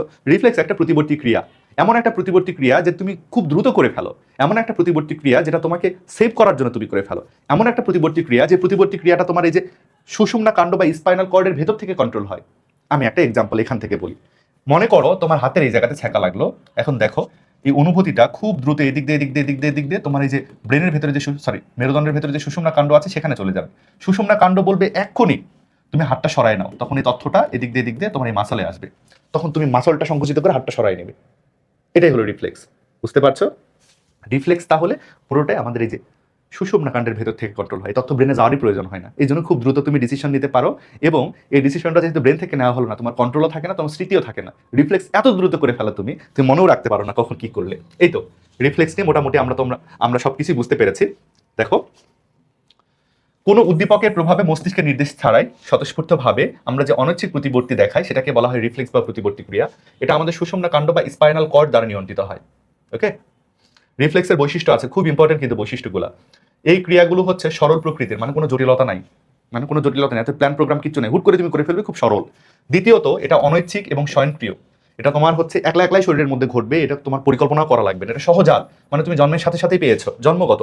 এর জন্য কোনো পূর্ব পরিকল্পনা থাকে না, এর পরিণাম নিয়েও আমরা চিন্তা করি না। এটা কোনো পরিবর্তন ছাড়াই পুনরাবৃত্তি ঘটে, অর্থাৎ এটাকে বলে স্টেরিওটাইপ। হাজার হাজার বার ধরে একই রকম রিফ্লেক্স হবে, চোখে লাইট মারলে চোখ বন্ধ হয়ে যাবে, এটা হাজারবার ঘটবে, কোনো চেঞ্জ নাই। এটা মেইনলি আত্মরক্ষার জন্য কাজ করে। এটা খুবই দ্রুত সময় বা স্বল্প সময় সংঘটিত হয়, এটা রূপান্তরিত বা পরিবর্তিত হয় না। ঠিক আছে, এই জিনিসটাই হচ্ছে রিফ্লেক্স। এখন রিফ্লেক্সের মধ্যে এই 5টা বিন্দু থাকে, একটা হলো গ্রাহক, একটা হলো অন্তর্বাহী পথ, আরেকটাকে বলে কেন্দ্র, একটা হলো বহির্বাহী পথ, আরেকটা হলো প্রভাবিত অঙ্গ। এই 5টা জিনিস এত ডিটেইলে কিছু পড়া লাগবে না, এখানে একটা ছোট্ট ছবি দেওয়া আছে, ছবি থেকে তোমরা বুঝতে পারবে। এই যে হাতে তুমি যখন আগুনের কাছে নখ নিয়ে আসবে, তখন তোমার এখানে ছ্যাঁকা লাগবে, এটাকে বলা হয় গ্রাহক অঙ্গ। তারপরে এই অনুভূতিটা এদিক দিয়ে এই যে দেখো, এটা হলো মেরুদণ্ডের ভেতরকার সুষুম্না কাণ্ড, সুষুম্না কাণ্ডের ভেতরে যাবে, এটাকে বলা হবে কেন্দ্র। বুঝছো? এই জায়গাতে তোমার ডিসিশন নেওয়া হবে, যেদিক দিয়ে তথ্যটা চলে গেল এটাকে বলা হবে তাহলে অন্তর্বাহী পথ। তারপর এখানে তুমি ডিসিশন নিবে, এটা হলো কেন্দ্র। তারপর ডিসিশনটা এদিক দিয়ে এই জায়গাতে আসবে, এটাকে বলা হয় বহির্বাহী পথ। তখন তোমার এই জায়গাতে মাসলে কিছু নির্দেশনা হবে, তুমি মাসলটা টান দিবে, এমনি তুমি হাত দিলে তোমার হাতে ছ্যাঁকা লাগলো, ছ্যাঁকার অনুভূতিটা এদিক দিয়ে মেরুদণ্ডের ভেতরে আসলো, তুমি ডিসিশন নিলে যে তোমার ছ্যাঁকা লাগছে, তোমার হাতটা টান দিতে হবে। সঙ্গে সঙ্গে আবার একটা ডিসিশন, আরেকটা নিউরন দিয়ে নার্ভ দিয়ে তোমার এই মাসলগুলোতে আসবে, তখন তুমি মাসল সংকুচিত করে হাতটা টান দিলে। এটাই রিফ্লেক্স, এত সহজ, এত ধাপটা পড়া লাগবে না। রিফ্লেক্স 2 প্রকার, বুঝছো? একটা হলো সহজাত প্রতিবর্তী ক্রিয়া বা আনকন্ডিশন রিফ্লেক্স, সহজাত প্রতিবর্তী ক্রিয়া বা আনকন্ডিশনাল রিফ্লেক্স, আর একটা হলো অর্জিত বা সাপেক্ষ বা কন্ডিশনাল রিফ্লেক্স।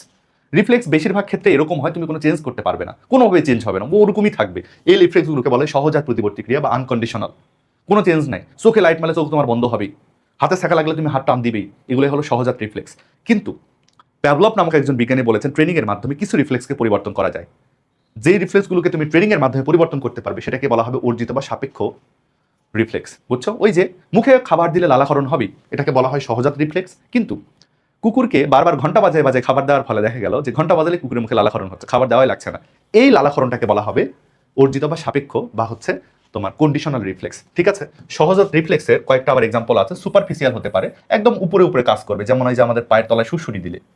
তারপরে হলো ডিপ রিফ্লেক্স, এটা আমাদের দেহের একদম ভেতরে যে টেন্ডনগুলো রয়েছে সেখানে আমাদের উদ্দীপনাটা কাজ করে, যেমন আমাদের হাঁটু ঝাঁকে হাঁটুতে আঘাত করলে। আর ভিসেরাল রিফ্লেক্স, এটা আমাদের একদম দেহের ভেতরের অঙ্গে, যে হার্ট, পাকস্থলী, অন্ত্র, ফুসফুস ইত্যাদি রিফ্লেক্সগুলো হচ্ছে ভিসেরাল রিফ্লেক্স। এক্সাম্পলগুলো একটু মনে রেখো। এবার সহজাত আবেগ বা ইনস্টিংক্ট সম্পর্কে আমরা জানবো। আমরা জানি সহজাত আচরণ 3 রকম, একটা ট্যাক্সিস পড়ে ফেলেছে, রিফ্লেক্স সেটাও পড়েছি, এটা নিয়ে আমাদের পড়তে হবে। স্বভাবজাত আচরণ বা ইনস্টিংক্ট, এর মধ্যে রয়েছে বাসা নির্মাণ করা, বাচ্চা কাচ্চাদের দেখাশোনা করা, এরকম বেশ কিছু ঘটনা। প্রথমে এখানে ফ্যাপ নামক একটা কনসেপ্টের কথা বলা আছে, ঠিক আছে? লরেন্স নামক একজন বিজ্ঞানী ফ্যাপের বর্ণনা দিয়েছিলেন। ফ্যাপ মানে হলো fix action potential. Fix action potential তার মানে একটা নির্দিষ্ট অ্যাকশন হবে, একটা নির্দিষ্ট কাজ হবে। কেন হবে?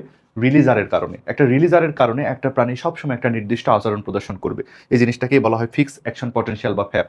ওই যে বলেছিলাম, মায়ের নিপল দেখলে বাচ্চারা ওই নিপলটা চষা শুরু করে, তাহলে মায়ের নিপলটা হচ্ছে রিলিজার, এবং বাচ্চারা নিপল দেখলেই সেটা চষা শুরু করে। এই জিনিসটাকে বলে ফিক্স অ্যাকশন পটেনশিয়াল। এটা সবসময় প্রযোজ্য, ফিক্স। এটা এই অ্যাকশনটা বাচ্চাদের জন্য ফিক্স, পুরা মানব সমাজের জন্য এটা কিন্তু ফিক্স। আবার ওই যে আমরা হচ্ছে হেরিঙ্গাল পাখির কথা পড়েছিলাম, আমি তোমাদের পাখিটার ছবিও দেখিয়েছিলাম, কোথায় জানি, এই যে হেরিঙ্গাল পাখি, এর ঠোঁটে এই যে দেখো লাল রঙের দাগ আছে, এই দাগ দেখতে পেলে বাচ্চা গিয়ে দাগে ঠোকর দেয়। এটা কিন্তু তাহলে একটা হচ্ছে রিলিজার হিসেবে কাজ করে। এই যে এই দাগটাকে একটা রিলিজার বলা যেতে পারে। আর দাগ দেখলে বাচ্চা গিয়ে দাগে ঠোকর মারবে, এটাই হচ্ছে একটা ফিক্স অ্যাকশন পটেনশিয়াল। বুঝতে পারছো? একটা ফিক্স অ্যাকশন হবে, ওই যে ওগুলো লেখা আছে এখানে। যাই হোক, এখানে একটা জিনিস দেখো, ফিক্স অ্যাকশন পটেনশিয়ালের 5টা বৈশিষ্ট্য আছে। বৈশিষ্ট্যগুলো সব সময় সেম হবে, সব সদস্যের জন্য সেম হবে। এটা হলো কোনো অভিজ্ঞতার বাইরে কাজ করবে, ব্যালিস্টিকনেস, তার মানে এটা হলো কোনো পরিবর্তন হবে না, উদ্দেশ্য একটা নির্দিষ্ট থাকবে। এই কটা 5টা বৈশিষ্ট্য একটু পড়ে নিও। পাখির বাসা নির্মাণ করা, এত কিছু পড়া লাগবে না। টুনটিনি পাখিরা বাসা নির্মাণ করে, বাসা নির্মাণ তাদেরকে শেখাইতে হয় না, ঠিক আছে? একলা একলাই তারা বাসা নির্মাণ করতে পারে। যেহেতু তাদেরকে বাসা নির্মাণের ব্যাপারটা শিখাতে হয় না, তাহলে নিশ্চয়ই এটা একটা সহজাত আচরণ। প্রতিবর্তী ক্রিয়া এবং সহজাত আচরণের মধ্যে পার্থক্য, এরকম পার্থক্য কিন্তু আমাদের সিকিউ আসে, বুঝছো? তুমি একটু রিডিং দিয়ে নিতে পারো। তোমরা খুবই সহজে জানো যে প্রতিবর্তী ক্রিয়া আমাদের সুষুম্না কাণ্ড দিয়ে কন্ট্রোল হয়, সহজাত আচরণ আমাদের ব্রেন দিয়ে কন্ট্রোল হয়। প্রতিবর্তী ক্রিয়া সরল, সহজাত আচরণ জটিল। প্রতিবর্তী ক্রিয়ার সাথে বুদ্ধির কোনো সম্পর্ক নাই, কিন্তু সহজাত আচরণের সাথে বুদ্ধির কিন্তু সম্পর্ক আছে। প্রতিবর্তী ক্রিয়া এটা কিন্তু পরিবর্তন হয় না, বুঝছো?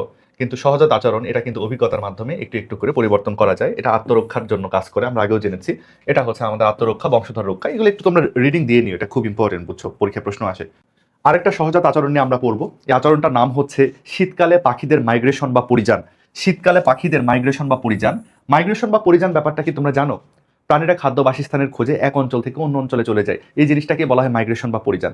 মানুষের মাইগ্রেশন সম্পর্কে একটু বলি। গ্রামের মানুষেরা খাদ্য বাসস্থানের খোঁজে গ্রাম থেকে শহরে চলে আসে, ঢাকা শহরে চলে আসে, এটা হলো মানুষের মাইগ্রেশন। এরকম অন্য প্রাণীদেরও কিন্তু মাইগ্রেশন আছে। যেমন শীতকালীন পাখিদের মাইগ্রেশন সম্পর্কে যদি বলি, শীতকালে তো বাংলাদেশে অনেক ঠান্ডা, কিন্তু বাংলাদেশের চেয়ে অনেক বেশি ঠান্ডা রাশিয়াতে। রাশিয়াতে শীতে প্রচণ্ড ঠান্ডা, -20-30 ডিগ্রি সেলসিয়াস টেম্পারেচার হয়ে যায় রাশিয়াতে। এত ঠান্ডা যে বেশিরভাগ প্রাণী মারা যাবে, পাখিরাও মারা যেতে পারে। এই জন্য পাখিরা চালাকি করে, তারা কি করে, শীত শুরু হওয়ার আগে রাশিয়া থেকে উড়ে বাংলাদেশে চলে আসে। তারপর বাংলাদেশের বিভিন্ন বিল, পুকুর এগুলাতে সে আশ্রয় নেয়। পুরো শীতকালটা তারা বাংলাদেশে কাটায়। তারপর শীত শেষ হয়ে গেলে যখন আবার হচ্ছে বসন্তকাল আসে, তারা আবার তাদের নিজেদের দেশে ফেরত যায়, মানে রাশিয়াতে ফেরত যায়। এটা হচ্ছে শীতকালীন পাখিদের মাইগ্রেশন। সবচেয়ে বেশি পাখি আসে কিন্তু জাহাঙ্গীরনগর বিশ্ববিদ্যালয়, এই জায়গাতে কিন্তু অনেক আগে থেকে পাখিগুলো আসে। রাজশাহী বিশ্ববিদ্যালয় পুকুরেও কিন্তু এরকম পাখি আসে, মাইগ্রেটরি বার্ড আসে, আর অনেক বিলগুলোতে আসে। তবে জাহাঙ্গীরনগর বিশ্ববিদ্যালয় কেন আসে এটা একটু বলি। অন্য জায়গায় যদি আসে, মানুষের যদি কোনো পুকুরে আসে, তখন মানুষরা কিন্তু পাখিদেরকে ধরে খেয়ে ফেলে, কিন্তু জাহাঙ্গীরনগর বিশ্ববিদ্যালয় তাদের জন্য বেশ নিরাপদ। এই জন্য ওরা বারবার জাহাঙ্গীরনগর বিশ্ববিদ্যালয়ে আসে। ব্যাপারটা খুবই মজার, এবং এই পাখিগুলোকে দেখার জন্য অনেক মানুষ কিন্তু জাহাঙ্গীরনগর বিশ্ববিদ্যালয়ে গিয়ে ভিড় করে। আমি একবার দেখতে গিয়েছিলাম। যাই হোক, আমাদের ভার্সিটিতে রাজশাহী বিশ্ববিদ্যালয়েও কিন্তু আসে এরকম শীতকালীন পাখি। মাইগ্রেশন ব্যাপারটা বুঝতে পেরেছো? রাশিয়াতে প্রচণ্ড ঠান্ডা, ওই জন্য সে রাশিয়া থেকে বাংলাদেশে এসছে, পুরো শীতকালটা বাংলাদেশে কাটে আবার রাশিয়াতে ফেরত যায়। এরকম খুবই পরিচিত একটা পাখি হচ্ছে এই যেটা দেখো, চামচ ঠোঁটি কাদা খোঁচা। এই পাখিটার ঠোঁট একদম তোমার হচ্ছে চামচের মতো। ছবি মেবি আমি রেখেছি, থাকার কথা। ইস, ছবিটা ঠিকঠাক মতো নাই, থাকলে তোমরা দেখতে পেতে। এর যে ঠোঁটটা আছে, ঠোঁটটা একদমই কিন্তু হচ্ছে চামচের মতো। আচ্ছা, ইংরেজিতে বললে এটাকে বলা হয় স্পুন বাইট স্যান্ড পাইপার। ঠিক আছে, বৈজ্ঞানিক নাম ওভাবে লাগে না, চাইলে পরে রাখতে পারো তোমরা। ওকে, তো মাইগ্রেশনের এখানে সংজ্ঞা লেখা আছে, দরকার নাই, তোমরা বানায় বানায় লিখলেই সংজ্ঞা চলবে। সাধারণত এই পাখিরা মাইগ্রেশন 1-2 কিলোমিটারও করতে পারে, আবার হাজার হাজার কিলোমিটার পথ অতিক্রম করতে পারে, অনেক দূর থেকে অনেক জায়গায় চলে আসতে পারে। যেমন এই পাখিটা সম্পর্কে বলি, পাখিটার নাম হলো গোল্ডেন প্লুভার পাখি। দেখো, এই জায়গাটা হচ্ছে কানাডা, বুঝছো? কানাডা, এই জায়গার নাম হলো আলাস্কা। এখান থেকে এই পাখিটা বিরতিহীনভাবে আটলান্টিক মহাসাগর দিয়ে উড়ে উড়ে দেখো কোথায় চলে আসলো বলতো, ব্রাজিলে চলে আসলো। আবার ব্রাজিল থেকে তারা কোথায় চলে যায়, কানাডাতে ফেরত যায়। দেখে অল্প মনে হচ্ছে, কিন্তু এটা একটা উত্তর আমেরিকা মহাদেশ আর এটা হলো দক্ষিণ আমেরিকা মহাদেশ, মানে একটা মহাদেশ তারা অতিক্রম করছে। যেটার কথা বললাম না, স্যান্ড পাইপার, ওই যে চামচ ঠোঁটি যে কাদা খোঁচা পাখিটা, এটা বাংলাদেশে আসে কিন্তু বাংলাদেশের উপকূল অঞ্চলে, বাংলাদেশের ওই যে সিলেট না, কক্সবাজার ওই অঞ্চলের দিকে পাখিটা আসে, রাশিয়া থেকে আসে। এই যে দেখো রাশিয়ার সাইবেরিয়া, এখান থেকে রাশিয়া সীমান্ত দিয়ে দিয়ে চীনের সীমান্ত দিয়ে জাপান দিয়ে এদিকে উত্তর কোরিয়া দক্ষিণ কোরিয়া এগুলা দিয়ে ঘুরে তারপর মায়ানমার থাইল্যান্ড দিয়ে ঘুরে যে বাংলাদেশে আসে, কত দূর পথ অতিক্রম করে চলে আসে। তুমি একদম জাস্ট কল্পনা করো কত দূর থেকে আসে। দীর্ঘ সময় এরা উড়ে উড়ে বাংলাদেশে চলে আসে এবং তাদেরকে কখনো হচ্ছে ম্যাপও ব্যবহার করতে হয় না, তারা কিন্তু জায়গা চিনতে পারে। তার মানে কেমন এটা একটা ইন্টারেস্টিং ব্যাপার, বুঝতে পারছো? তোমাকে যদি একটা বিমান দিয়ে বলা হয় তুমি রাশিয়া চলে যাও, তুমি যেতে পারবে না, কিন্তু একটা পাখি ও রাশিয়া থেকে উড়ে বাংলাদেশে চলে আসছে, এটা নিশ্চয়ই একটা সহজাত আচরণ, এর তার ডিএনএ এর মধ্যে সেট করে দেওয়া আছে কিভাবে বাংলাদেশে আসা লাগবে। তাকে শেখানোর দরকার নাই, একটা পাখি জীবনে প্রথমবার জন্ম নিয়েও চলে আসতে পারে, তাকে শেখাইতে হয় না। মজার ব্যাপার না এটা? এই হচ্ছে ব্যাপার স্যাপার। এখানে অনেক তথ্য লেখা আছে, এত কিছু তোমাদের পড়া লাগে না। তোমরা এই পাখিটার কথা একটু পড়বে, গোল্ডেন প্লুভার, এটা প্লোভার হবে। গোল্ডেন প্লোভার নামক পাখি বিরতিহীনভাবে প্রায় দৈনিক 1400 মাইল পর্যন্ত উঠতে পারে। আচ্ছা, এটা একটু পড়ে রাখতে পারো। তারা যখন পথটা অতিক্রম করে তখন তারা দেখা যায় অনেক সময় সমুদ্র, নদী, নদী বিধৌত ভূখণ্ড, পর্বত সব অতিক্রম করতে পারে। অনেক পাখি আছে চীন থেকে হিমালয় পর্বত অতিক্রম করে বাংলাদেশে চলে আসে, একটা পাহাড় অতিক্রম করে চলে আসে। কি এদের সাহস আর কি শক্তি, বুঝতে পারছো? তুমি জাস্ট একবার কল্পনা করো যে কত দূর থেকে আসছে, সেই রাশিয়া, কোথায় বাংলাদেশ, মানে তুমি বিমানে চলে যেতেও তোমার কয়েকদিন লেগে যায়, একদিন লেগে যায়, হাফ দিন লেগে যায়, সে উড়ে উড়ে চলে আসছে। আমার খুব মজা লাগে ব্যাপারটা, শুনতেই দারুণ লাগে। যাই হোক, এই পরিযানের গুরুত্বটা তোমাদেরকে জানতে হবে যে পাখিরা কেন মাইগ্রেশন করে। মাইগ্রেশনের ফলে পাখিদের প্রতিকূল থেকে তারা হচ্ছে রক্ষা পায়, বিভিন্ন ধরনের খাবার খেতে পারে বাংলাদেশে এসে, তাদের প্রতিযোগিতা হ্রাস পায়, তারা হচ্ছে নিজেদের ভূখণ্ডে আবার ফেরত যেতে পারে, তাদের কষ্টে আহার করা লাগে না, বাংলাদেশে আহার ভালো আছে তাদের জন্য, পাখিদের দ্রুত সংখ্যা বৃদ্ধি হয় এবং জিনের সংযুক্তির সম্ভাবনা থেকে যায়। মানে এরা যখন হচ্ছে বাংলাদেশে এসে প্রচুর পাখির সঙ্গে মিলিত হতে পারে, নতুন কোনো বৈশিষ্ট্য তারা অর্জন করতে পারে। অপকারী ভূমিকাও আছে, বুঝছো? এই দীর্ঘ পথ অতিক্রম করতে গিয়ে দেখা যায় অনেক পাখি কিন্তু সমুদ্রে পড়ে মারা যায়, ক্লান্ত হয়। তারা যদি প্রতিমধ্যে বিভিন্ন হচ্ছে বর্ষা, তুষারপাত, ঝড়ের মধ্যে পড়ে, তাহলে পুরো গ্রুপ একদম মারা পড়ে যায়। তারপরে দেখা যায় যে অনেক সময় শত্রুর মুখোমুখি হয়। এই জিনিসটার সঙ্গে আমি খুবই বেশি পরিচিত। বালি হাঁস বলে এক ধরনের হাঁস, ওটার ভালো নাম কি আমি জানি না, আমাদের গ্রামের যে হচ্ছে মাঠ আছে সেখানে আসতো এরকম। এখন আমি জানি যেটা একটা অতিথি পাখি ছিল, আসতো, আমাদের গ্রামের লোকজন কি করতো, ওই পাখিদেরকে ধরে খেয়ে ফেলতো। কি খারাপ বাংলাদেশের মানুষ, ভাবো। তো এভাবে তারা শত্রুর মুখেও পড়ে অনেকে কিন্তু মারা যায়, বুঝছো? তারপরে বৈদ্যুতিক তার, লাইট হাউসেও মারা যায়। এগুলো তোমরা একটু পড়বে, এগুলো সিকিউরের জন্য খুব ইম্পর্টেন্ট। ঠিক আছে, এগুলো একটু সিকিউরের জন্য ইম্পর্টেন্ট। বাংলাদেশের পরিযায়ী পাখি, বাংলাদেশের পরিযায়ী পাখি দেখো, অস্থায়ী বা বিদেশি পাখির সংখ্যা প্রায় 300 এবং বাংলাদেশে স্থায়ী পাখি প্রায় 500 প্রজাতির, এটা একটু পড়বে। আরেকগুলো পাখি আছে বাংলাদেশে, তারা পুরো শীতকাল কাটানোর জন্য আসে না, অন্য দেশ থেকে বাংলাদেশে এসে 2-1 দিন থেকে আবার অন্য দেশে চলে যায়। এই পাখিগুলোকে আসলে বলা হয় কিন্তু ট্রানজিয়েন্ট পাখি। দেখো, পাখি আছে অন্য দেশে যাওয়ার আগে বাংলাদেশে 2-1 দিন অবস্থান করে, এদেরকে বলে ট্রানজিয়েন্ট পাখি। এগুলো তেমন কিছু পড়া লাগবে না। মাকড়সার জাল সম্পর্কে তোমাদের একটু জানতে হবে। মাকড়সার জাল বুননের যে ঘটনাটা, সেটা তোমরা একটু দেখো, আমি একটু পরে তোমাদেরকে দেখাবো, যে জালের প্যাচটাস ওগুলো দেখাবো। তার আগে দুটা তথ্য এখান থেকে একটু দেখে নাও। মাকড়সার সিল্ক গ্রন্থি বলে এক ধরনের গ্রন্থি আছে, এখান থেকে তার রসক্ষরণ হয়। সেই রসগুলোকে তারা এই যে স্পিনারেট নামক একটা বিশেষ ছিদ্রের মাধ্যমে বের করে দেয় এবং ওই রসের মধ্যে থাকে স্ক্লেরোপ্রোটিন জাতীয় পদার্থ। আমি সব কটা তথ্য এবার বলি। মাকড়সার জালের মধ্যে কোন প্রোটিনটা থাকে? স্ক্লেরোপ্রোটিন। কোন ফুটা দিয়ে এই হচ্ছে জালের যে অংশগুলো বের হয়? স্পিনারেট দিয়ে। আর কোন গ্রন্থি থেকে এই জালের মূল উপাদানগুলো তৈরি হয়? সিল্ক গ্রন্থি থেকে। এই তথ্যগুলো মনে রাখবে। এটা প্রচণ্ড শক্তিশালী। এই জিনিসটা কিন্তু ইস্পাতের সুতার চেয়েও প্রায় 5 গুণ বেশি শক্তিশালী। এটাও পরীক্ষায় এসেছিল, 5 গুণ বেশি শক্তিশালী, বুঝছো? মানে লোহার ইস্পাত বা স্টিলের চেয়েও এরা 5 গুণ বেশি শক্তিশালী। তোমরা মনে রাখবে যে এই মাকড়সার জালের মধ্যে অরিও স্পোক বলে এক ধরনের স্পোক রয়েছে। অরিও স্পোক হলে যে এই লম্বা লম্বা যারা আছে, এরা হলো অরিও স্পোক। আরেকগুলো হলো আঠালো প্যাচ, এক ধরনের প্যাচ রয়েছে। হ্যান্স পিটার্স নামক একজন বিজ্ঞানী সর্বপ্রথম মাকড়সার জাল বুননটাকে পর্যবেক্ষণ করেন। এটা দিয়ে তোমরা একটু মনে রাখবে। অপত্যের প্রতি যত্ন, মানে বাচ্চা কাচ্চাকে দেখাশোনা করা, বাচ্চাকে লালন পালন করা, এটাকে বলে প্যারেন্টাল কেয়ার। এটা একটু তোমরা কখের জন্য পড়ে রাখতে পারো, অপত্যের যত্ন কাকে বলা হয়। মাছের অপত্য যত্ন নিয়ে একটু কথাবার্তা বলা আছে। 3 কাটা স্টিকল ব্যাক নামক একটা মাছের কথা বলা আছে। এই মাছটা মোটামুটি হচ্ছে যে দেখো, মোটামুটি উত্তর গোলার্ধীয় বিভিন্ন অংশের মধ্যে থাকে, লোকেশন অত জানা লাগবে না। টিনবার্জেন নামক একজন বিজ্ঞানী 3 কাটা স্টিকল ব্যাক নিয়ে ব্যাপক গবেষণা করেছিলেন। এটা আবার এমসিকিউ আসে। 3 কাটা স্টিকল ব্যাকের পুরো কাহিনীটা আমি এই ছবিতে তোমাদেরকে বলি। এই যে মাছটা দেখো, পিঠের উপর 3টা কাটা আছে, 1 2 3 এরকম 3টা করে কাটা থাকে পিঠে। এই জন্য এই কাটাগুলোকে বলা হয় 3 কাটা স্টিকল ব্যাক, বুঝছো? ধরে নাও এই বেগুনি কালারের যে মাছটা আছে এটা হলো পুরুষ মাছ। এই পুরুষ মাছ কি করে, পানির একটা নির্দিষ্ট জায়গা সে দখল করে নেয়, সেটা হলো তার বিচরণ ক্ষেত্র। তার মধ্যে একটা জায়গাকে সে বাসা হিসেবে চিহ্নিত করে এবং ওটাকে একটু গর্ত টর্ত খুঁড়ে ওটাকে বাসায় কনভার্ট করে ফেলে। ওরকম কোনো বাড়ি না, জাস্ট একটা গর্তের মতো একটা স্ট্রাকচার।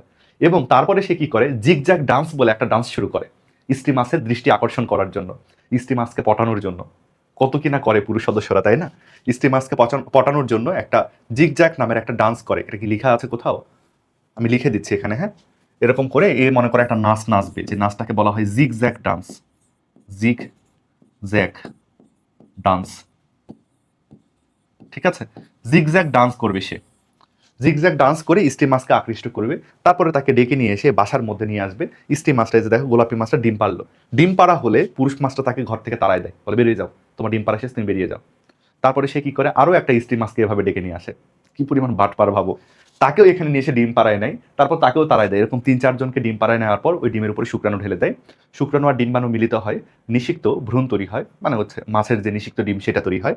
তারপরে সে কি করে, ওই ডিমগুলোকে সে হচ্ছে পর্যাপ্ত অক্সিজেনের সাপ্লাই যেন হয়, এই জন্য লেজ দিয়ে বাড়ি দিয়ে দিয়ে একটা পানির প্রবাহ তৈরি করে দেয়, যেটাকে বলা হয় ফ্যানিং। কয়েকদিন পর বাচ্চাগুলো ডিম থেকে ফুটে একটু ছোট ছোট পোনা তৈরি হয়, সে পোনাগুলোকে কয়েকদিন ধরে লালন পালন করে, পোনার দেখাশোনা করে। পুরুষ মাছ কিন্তু বাচ্চা দেখাশোনা করছে, দেখছো?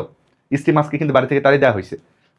পুরুষ মাছটাই বাচ্চাগুলোকে দেখাশোনা করে। কয়েকদিন পর বাচ্চাগুলো একটু বড় হয়ে উঠলে পুরুষ মাছ আবার কি করে, তার নিজেদের ব্রোস বাটিসের যেই ঝাঁক রয়েছে সেখানে ফেরত যায়। এর মানে বুঝতে পারছো? পুরুষ মাছটা বাচ্চাকে দেখাশোনা করার পরে দায়িত্ব যখন শেষ হয়, পুরুষ মাছের যে বন্ধু বান্ধবগুলো আছে, ভাই ব্রাদার আছে, তাদের সঙ্গে সে গিয়ে যুক্ত হয়। মানে পুরুষ মাছদেরই একটা গ্রুপ আছে, ওখানে গিয়ে যুক্ত হয়, তাদের সাথে আবার ঘুরে বেড়ায়। পরের বছর আবার যখন প্রজননকাল চলে আসে, তখন তারা আবার এরকম নিজেদের এলাকা দখল করে নিয়ে বাসা বানিয়ে স্ত্রী মাছকে ডেকে নিয়ে এসে ডিম পাড়ানোর জন্য রাজি করে। এটাও শিখিয়ে আসে মোটামুটি, বুঝছো? কিন্তু বানায় বানায় তোমরা লিখতে পারবে, এগুলোতে তেমন কোনো শব্দ নাই। জিগজ্যাগ ডান্সটা খুব ইম্পর্টেন্ট, এটা একটু মনে রেখো। স্টিকল ব্যাক মাছটা এই জিগজ্যাগ ডান্স করে। আর এগুলো তেমন আর কিছু পড়া লাগবে না এখান থেকে। ব্যাঙের অপত্য যত্ন তোমরা মনে রাখবে, এখানে একটা বিশেষ রকম ব্যাঙ নিয়ে কথাবার্তা বলা আছে। এই ব্যাঙের নাম হলো গ্লাডিয়েটর ব্যাঙ। গ্লাডিয়েটর ব্যাঙ, বুঝছো? দক্ষিণ আমেরিকাতে পাওয়া যায়। গ্লাডিয়েটর সম্পর্কে তোমাদেরকে একটু ধারণা দিই। গ্লাডিয়েটর নামের একটা সিনেমাও আছে, তোমরা খুবই ভালো রিলেট করতে পারবে যদি সিনেমাটা দেখো। গ্লাডিয়েটর এক ধরনের যোদ্ধা, তাদেরকে মারামারি করতে লাগাই দেওয়া হয়। একটা যোদ্ধা আরেকটা যোদ্ধাকে মেরে ফেলবে, এটাই হলো নিয়ম। এবং রাজা বাচ্চারা কি করে, ধনী লোকেরা কি করে, যোদ্ধাদের উপরে বাজি ধরে, যে আমি যার উপর বাজি ধরলাম সে বেঁচে থাকলে আমি টাকা পাবো, এরকম ব্যাপার। মানে খুবই একটা হচ্ছে ডেঞ্জারাস অবস্থা। এটা অনেক আগে এরকম হচ্ছে গ্লাডিয়েটরের যুদ্ধের প্রচলন ছিল, বর্তমানে এগুলো তো অবশ্যই নিষিদ্ধ, তোমরা জানো। তো এই লড়াকু যোদ্ধাদেরকে গ্লাডিয়েটর বলা হতো। তো এই ব্যাংকে কেন গ্লাডিয়েটর বলা হচ্ছে, এও খুবই লড়াকু, খুব মারামারি করে। এ আশপাশে যত ব্যাং আছে, ওর ওর প্রজাতির যত ব্যাং আছে হেভি মারামারি করে, খুব মারামারি করে, এই জন্য এটার নাম হলো গ্ল্যাডিয়েটর ব্যাং। সে কি করে, এরকম হচ্ছে এলাকা দখল করে এরকম কিছু গর্ত টর্তকে তার নিজের বাড়িতে সে কনভার্ট করে ফেলে, ছোট ঘরে কনভার্ট করে। তারপরে স্ত্রী হচ্ছে যে ব্যাং রয়েছে তাকে ডেকে নিয়ে আসে ঘরটাকে দেখানোর জন্য। স্ত্রী ব্যাং যদি ঘর দেখে পছন্দ করে, সেখানে সে ডিম পেড়ে চলে যায়। স্ত্রী ব্যাঙের ডিমের সঙ্গে সে হচ্ছে শুক্রাণু টেক্রাণু যেগুলো আছে এগুলো মিলানোর পরে এখান থেকে কিন্তু হচ্ছে বাচ্চা উৎপাদন করে। এই হচ্ছে গ্ল্যাডিয়েটর ব্যাঙের কাহিনী। তেমন কিছু এখান থেকে পরীক্ষায় ওভাবে প্রশ্ন আসে না, তোমরা একটু রিডিং করে রাখতে পারো এটা, ঠিক আছে? পাখিদেরও অপত্য যত্নের কথা বলা আছে। এখানে দেখো পানকৌড়ি পাখির কথা একটু বলা আছে। পানকৌড়ি পাখির যে বৈজ্ঞানিক নামটা সেটা একটু তোমরা পড়ে নিতে পারো। পানকৌড়িরা কোথায় বাসা বানায় সেটা একটু তোমরা মনে রাখবে। সাধারণত পানির ধারে, সহজে মানুষের হাতে নাগালে পাওয়া যায় না এমন উচ্চতাতে। দেখবে যে তোমরা অনেক সময় গাছে, অনেক সময় মাটিতে এর একটা গর্ত করে সেখানে হচ্ছে বাসা বাঁধে। এবং তারপরে দেখা যায় যে কয়েকদিন পর তারা ডিম পারে, ডিম ফুটে তাদের থেকে বাচ্চা তৈরি হয়। ডিমটা কিন্তু নীলচে সাদা রঙের ডিম, এটা একটু পরে রাখতে পারো। মোটামুটি হচ্ছে 2-3 সপ্তাহে পরে বাচ্চা তৈরি হয়। বাচ্চাগুলো হচ্ছে আস্তে আস্তে তাদের কাছে বেড়ে ওঠে। তারা মোটামুটি শান্ত স্বভাবে, কিন্তু তারা দলবদ্ধ, এই জন্য শিকারী যদি তাদেরকে শিকার করতে আসে, দল বেঁধে তারা গিয়ে অ্যাটাক করে। তেমন কিছু পড়া লাগবে না এখান থেকে। তো মোটামুটি দেখো আমরা কিন্তু সব ধরনের সহজাত আচরণ নিয়ে পড়াশোনা করলাম। প্রথমে আমরা পড়েছি ট্যাক্সিস, তারপরে পড়েছি রিফ্লেক্স, সহজাত আবেগগুলো কিন্তু আমরা পড়লাম। এবার আমরা পড়বো হচ্ছে বিভিন্ন রকম শিখন আচরণ। শিখন আচরণগুলো দেখো, এরা জন্মগত নয়, অভিজ্ঞতার মাধ্যমে আমরা আস্তে আস্তে শিখতে পারি। এটা বেশ জটিল, বুঝছো? মানুষের শিখন কিন্তু অনেক উন্নত, অন্য প্রাণীরা এত ভালো শিখতে পারে না মানুষের মতো। এটা বংশ পরম্পরায় প্রদর্শিত হয় না। অর্থাৎ তুমি সারা জীবন অনেক পড়াশোনা করে অনেক জ্ঞান অর্জন করলে তোমার বাচ্চা কিন্তু ওই জ্ঞান নিয়ে জন্ম নিবে না, তাকে আবার নতুন করে শিখতে হবে। অভিযোজনী এবং অভিজ্ঞতা সাপেক্ষে এগুলা কিন্তু পরিবর্তিত হয়। তারপরে দেখো উদ্দীপক এবং প্রতিক্রিয়ার মধ্যে নতুন ভাবে হচ্ছে এরা সম্পর্ক তৈরি করতে পারে। আচ্ছা, অনেক রকম শিখন আচরণ নিয়ে বলা আছে। একটা হলো অভ্যাসজনিত শিখন, এটা নিয়ে বই একটু আলোচনা আছে। আরেকটা হলো অনুকরণ, আরেকটা হচ্ছে সাপেক্ষ প্রতিবর্তী। এই তিনটা নিয়ে কিন্তু আমাদের বইয়ে বলা আছে, বাকিগুলো নিয়ে আর কথাবার্তা বলা নাই। অভ্যাসজনিত শিখন এই ব্যাপারটা কি, তোমাকে যদি একটা উদ্দীপনা দেওয়া হয় তখন তুমি যেভাবে সাড়া প্রদান করবে, এই উদ্দীপনাটা তোমাকে বারবার দিলে দেখা যাবে যে তুমি আর সাড়া প্রদান করছো না। এখানে একটা সুন্দর উদাহরণ দেওয়া আছে। যদি একটা কুকুরকে তুমি শব্দ দাও, তখন কুকুরটা মাথা উঁচু করে সাড়া দেয়। তারপর ঘন ঘন যদি শব্দ সৃষ্টি করা হয়, তখন কিন্তু দেখা যায় কুকুরটা আর সাড়া প্রদান করছে না। তার মানে এই উদ্দীপনাটা কিন্তু আস্তে আস্তে দুর্বল হয়ে যাচ্ছে। এই জিনিসটাকে বলা হয় অভ্যাসজনিত শিখন। এখানে ওই যে রেল লাইনের কথা মনে হয় আমি একবার বলেছিলাম, আবারও একবার বলি। ব্যাপারটা এরকম যে তোমার বাড়ি যদি রেল লাইনের পাশে হয়, প্রথম দিন যেদিন তোমার বাড়ির পাশ দিয়ে একটা ট্রেন চলে যাবে তোমার বিরক্ত লাগবে। কয়েকদিন যখন ট্রেন যাতায়াত করবে তখন তোমার আর বিরক্ত লাগবে না, তোমার একটা অভ্যাস হয়ে যাবে। এটাই হলো অভ্যাসজনিত শিক্ষণের ঘটনা। এই যে রেল স্টেশনের পাশে বাড়ির কথা এখানেও বলা আছে। যাই হোক, বুঝছো আশা করি। অনুকরণের ব্যাপারটা কি? অনুকরণের ব্যাপারটা খুবই ইন্টারেস্টিং। বাচ্চারা জন্মের পরে তারা মাকে বা বাবাকে অনুকরণ করার চেষ্টা করে। এখানে দেখো দেখো ডিম ফুটে সদ্যজাত হাঁস শাবক, মানে হাঁসের বাচ্চা যখন জন্ম নিয়ে বের হয়ে আসে, সে হাঁটতে যখন শুরু করে তখন সে তার মাকে অনুসরণ করতে শুরু করে, মায়ের পিছে পিছে ঘুরে বেড়ায় এবং মা যা যা করে সে সবগুলোকে ফলো করে নিজেও হাঁটতে শিখে, শিকার করতে শিখে এবং পানিতে যে সাঁতার কাটার ব্যাপারটা সেটাও শিখে। গ্রামে একটা খুবই অদ্ভুত ঘটনা দেখা যায়। অনেক সময় দেখা যায় যে একটা হাঁস তার ডিমগুলোকে তা দিচ্ছিল, দিতে দিতে অনেক কারণে মারা যায় হাঁস। তখন তার ডিমগুলোকে নিয়ে গিয়ে মুরগির নিচে রাখা হয়। মুরগি তখন ডিমটাকে তা দিয়ে সেখান থেকে বাচ্চা উৎপাদন করে। দেখা যায় হাঁসের বাচ্চাগুলো জন্মের পরে যেহেতু মুরগিকে চলাফেরা করতে দেখছে, মুরগিকে নিজের মা মনে করে এবং মুরগির পিছিয়ে পিছিয়ে ঘুরে বেড়ায়। এরকম কিন্তু আমি অনেক দেখেছি। আমার যেহেতু বাড়ি গ্রামে, গ্রামে বড় হয়েছে। তোমাদের বাড়ি যদি গ্রামে হয় তোমরা এই ঘটনার সঙ্গে পরিচিত হবে। তো এই ধরনের আচরণই অনুকরণ আচরণ, বুঝছো? অনেক সময় দেখা যায় যে প্রকৃতপক্ষে মাটাকে যদি সরায় নেওয়া হয়, যাকে পায় তাকেই তারা কিন্তু মা হিসেবে চিন্তা করে, বুঝছো? এই যে এখানে চিকার কথাও বলা হচ্ছে, চিকার কথা বলা হচ্ছে, এরাও কিন্তু তাই করে। আচ্ছা, এগুলো তেমন আর পড়বো না আমরা। সহজাত আচরণ এবং শিখন আচরণের মধ্যে পার্থক্য দেওয়া আছে। সিকিউর জন্য তোমরা একটু পড়ে রাখতে পারো, একটু রিডিং দিলেই হবে তোমাদের, খুবই ইজি এটা। এবার চলো, এই জিনিসটাকে বলা হয় সাপেক্ষ প্রতিবর্তী। সাপেক্ষ প্রতিবর্তী প্রমাণ হয়েছিল প্যাভলভ নামক একজন বিজ্ঞানীর মাধ্যমে। তিনি কুকুরের উপর এক্সপেরিমেন্ট করেছিলেন। তার নামটা তোমরা একটু মনে রেখো, ইভান পিত্রোভিচ প্যাভলভ। তিনি ছিলেন একজন রাশিয়ান বিজ্ঞানী। তিনি কুকুরের উপরে এক্সপেরিমেন্ট করেছিলেন। কি এক্সপেরিমেন্ট করেছিলেন আমি এখানে তোমাদেরকে দেখাই। তিনি কি করেছিলেন, কুকুরটাকে এভাবে বেঁধে কুকুরকে খাবার দিচ্ছিলেন এবং কুকুরের মুখের সঙ্গে দেখো একটা কিন্তু পাইপ সংযুক্ত করে রেখেছিলেন তিনি, যে কুকুরের মুখে কতটুকু লালাক্ষরণ হচ্ছে তিনি যাচাই করবেন। প্রথমে দেখা গেল যে খাবার যখন কুকুরকে দেওয়া হচ্ছে, কুকুর যখন খাবার খাচ্ছে তখন তার মুখের মধ্যে লালাক্ষরণ হচ্ছে, খুবই স্বাভাবিক ব্যাপার। তারপর তিনি কি করলেন, ঘন্টা বাজালেন। ঘন্টা বাজানোর পরে কুকুরকে খাবার দেওয়া শুরু করলেন। তখন দেখা গেল যে কুকুর খাবার যখন পাচ্ছে তখন তার মুখে লালাক্ষরণ হচ্ছে, খুবই ভালো ব্যাপার, খুবই স্বাভাবিক ব্যাপার। কিন্তু এরকম 12 বার যখন ঘন্টা বাজানো হলো, 13 বারের দিকে বা 12 বারেই তিনি কি করলেন, শুধু ঘন্টা বাজালেন কিন্তু কুকুরকে খাবার দিলেন না। তারপরে দেখা গেল কুকুরের মুখে লালাক্ষরণ হলো। এতে করে তিনি প্রমাণ করলেন যে রিফ্লেক্স ব্যাপারটা সবসময় কিন্তু সেম থাকে না। ট্রেনিং এর মাধ্যমে রিফ্লেক্সটাকে চেঞ্জ করা যায়, বিভিন্ন বিভিন্ন অভিজ্ঞতার সাপেক্ষে রিফ্লেক্সকে একটু পরিবর্তন করানো যায়। এই জন্য এই রিফ্লেক্সটাকে কিন্তু বলা হয় সাপেক্ষ প্রতিবর্তী, বুঝছো? এই রিফ্লেক্সটাকে বলা হয় সাপেক্ষ প্রতিবর্তী। যে দেখো 12 বারের কথাটা তোমরা একটু মনে রেখো, 12 বার এরকম ঘন্টা বাজিয়ে বাজিয়ে খাবার দেওয়া হয়েছিল। তারপরে দেখা গেল যে তার আর এরকম মুখের মধ্যে লালাক্ষরণ হলো না। এই যে ঘটনাটা বললাম এখানে আবার বলা আছে বিস্তারিত। প্রথমে খাবার দেওয়া হলো, মুখে লালাক্ষরণ হলো। তারপরে ঘন্টা বাজানো হলো, দেখা যাচ্ছে মুখের মধ্যে কোনো লালাক্ষরণ হচ্ছে না। কিন্তু দেখা যাচ্ছে যে অনেকবার করে ঘন্টা বাজানোর পর পর খাবার দেওয়ানো হলো, এতে করে দেখা গেল যে মুখে লালাক্ষরণ হলো। পরে শুধু ঘন্টা বাজালে মুখে লালাক্ষরণ হচ্ছে। এই যে ব্যাপারটা তোমরা এখান থেকে একটু দেখে রাখতে পারো, খুবই মজার এটা। ঘন্টা বাজানোর ব্যাপারটাকে বলা হচ্ছে সাপেক্ষ উদ্দীপনা, বুঝছো? এবং ঘন্টা বাজানোর কারণে মুখে লালাক্ষরণের ঘটনাটাকে বলা হচ্ছে সাপেক্ষ সাড়া, ঠিক আছে? আর খাবার খাবার দেখলেই মুখে লালাক্ষরণ হবে, এই জিনিসটাকে বলা হয় অনপেক্ষ উদ্দীপনা। আর খাবার দেখে মুখে লালাক্ষরণ হওয়ার ব্যাপারটাকে বলা হচ্ছে অনপেক্ষ সাড়া। এটা একটু মনে রাখতে পারো তোমরা। এবার আমাদের সামাজিক আচরণ নিয়ে পড়াশোনা করতে হবে। সামাজিক আচরণ কাকে বলা হচ্ছে? একই প্রজাতিভুক্ত কিছু সদস্য বাহ্যিক এবং অভ্যন্তরীণ কারণে বিশেষ শৃঙ্খলার সাথে একত্রে স্থায়ীভাবে যদি বসবাস করে, তখনই তাদেরকে কিন্তু বলা হয় সামাজিক আচরণ। মনে করে একটাই প্রজাতি, মৌমাছি একটাই প্রজাতি, তাদের অনেকগুলো সদস্য একত্রে অবস্থান করছে, এটাই তাদের সামাজিক আচরণ। সামাজিক আচরণ পিঁপড়ার মধ্যে দেখা যায়, মৌমাছির মধ্যে দেখা যায়, বোলতার মধ্যে দেখা যায়, উই পোকার মধ্যে দেখা যায়, অনেক মাছের ক্ষেত্রে, অনেক পাখিদের ক্ষেত্রে, অনেক প্রাইমেট স্তন্যপায়ীদের ক্ষেত্রে দেখা যায় সামাজিক আচরণ। প্রাইমেট মানে যারা সোজা হয় হাঁটতে পারে, এরকম স্তন্যপায়ীদেরকে বলা হয় প্রাইমেট। বানরের কথা তুমি বলতে পারো। তো সামাজিক আচরণের বুঝছো কিছু বৈশিষ্ট্য আছে, বৈশিষ্ট্যগুলো তোমাদেরকে আমি একটু বুঝাই দিই। হ্যাঁ, দেখো, অনেকগুলো অনেকগুলো সদস্য একসাথে বসবাস করবে, কিন্তু তারা একই প্রজাতিভুক্ত হতে হবে তাদের, ঠিক আছে? তাদের সঙ্গে কিন্তু পরস্পর সম্পর্ক থাকতে হবে, একটা একাধিক জেনারেশন থাকবে সেখানে, অর্থাৎ ছেলে থাকবে, তার বাবা থাকবে, তার দাদা থাকবে, এরকম অনেকগুলো জেনারেশন থাকবে। এবং তাদের মধ্যে পরার্থপর তবে অ্যালট্রুইজম থাকবে। অ্যালট্রুইজম ব্যাপারটা কি, এটা কিন্তু আবার কখতে আসে। অ্যালট্রুইজমের এই সংখ্যাটা আবার কখতে আসে।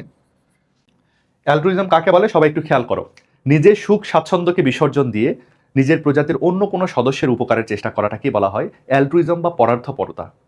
স্বার্থপরতার বিপরীতে এটা। স্বার্থপরতা হচ্ছে নিজের সুখ শান্তির জন্য অন্যকে কষ্ট দেওয়া, পরার্থপরতা হচ্ছে অন্যের সুখ শান্তির জন্য নিজে কষ্ট স্বীকার করা। আমরা আগে মনে করতাম যে এই পরার্থপরতা শুধু মানুষের মধ্যেই রয়েছে, মানুষই শুধু অন্যের উপকারের জন্য চেষ্টা করে, নিজে কষ্ট পেয়ে হলেও অন্যকে সাহায্য করার চেষ্টা করে, নিজে না খেয়ে অন্যকে খাওয়ায়, নিজের গায়ে আগুন লাগছে তারপর অন্যকে বাঁচানোর চেষ্টা করে।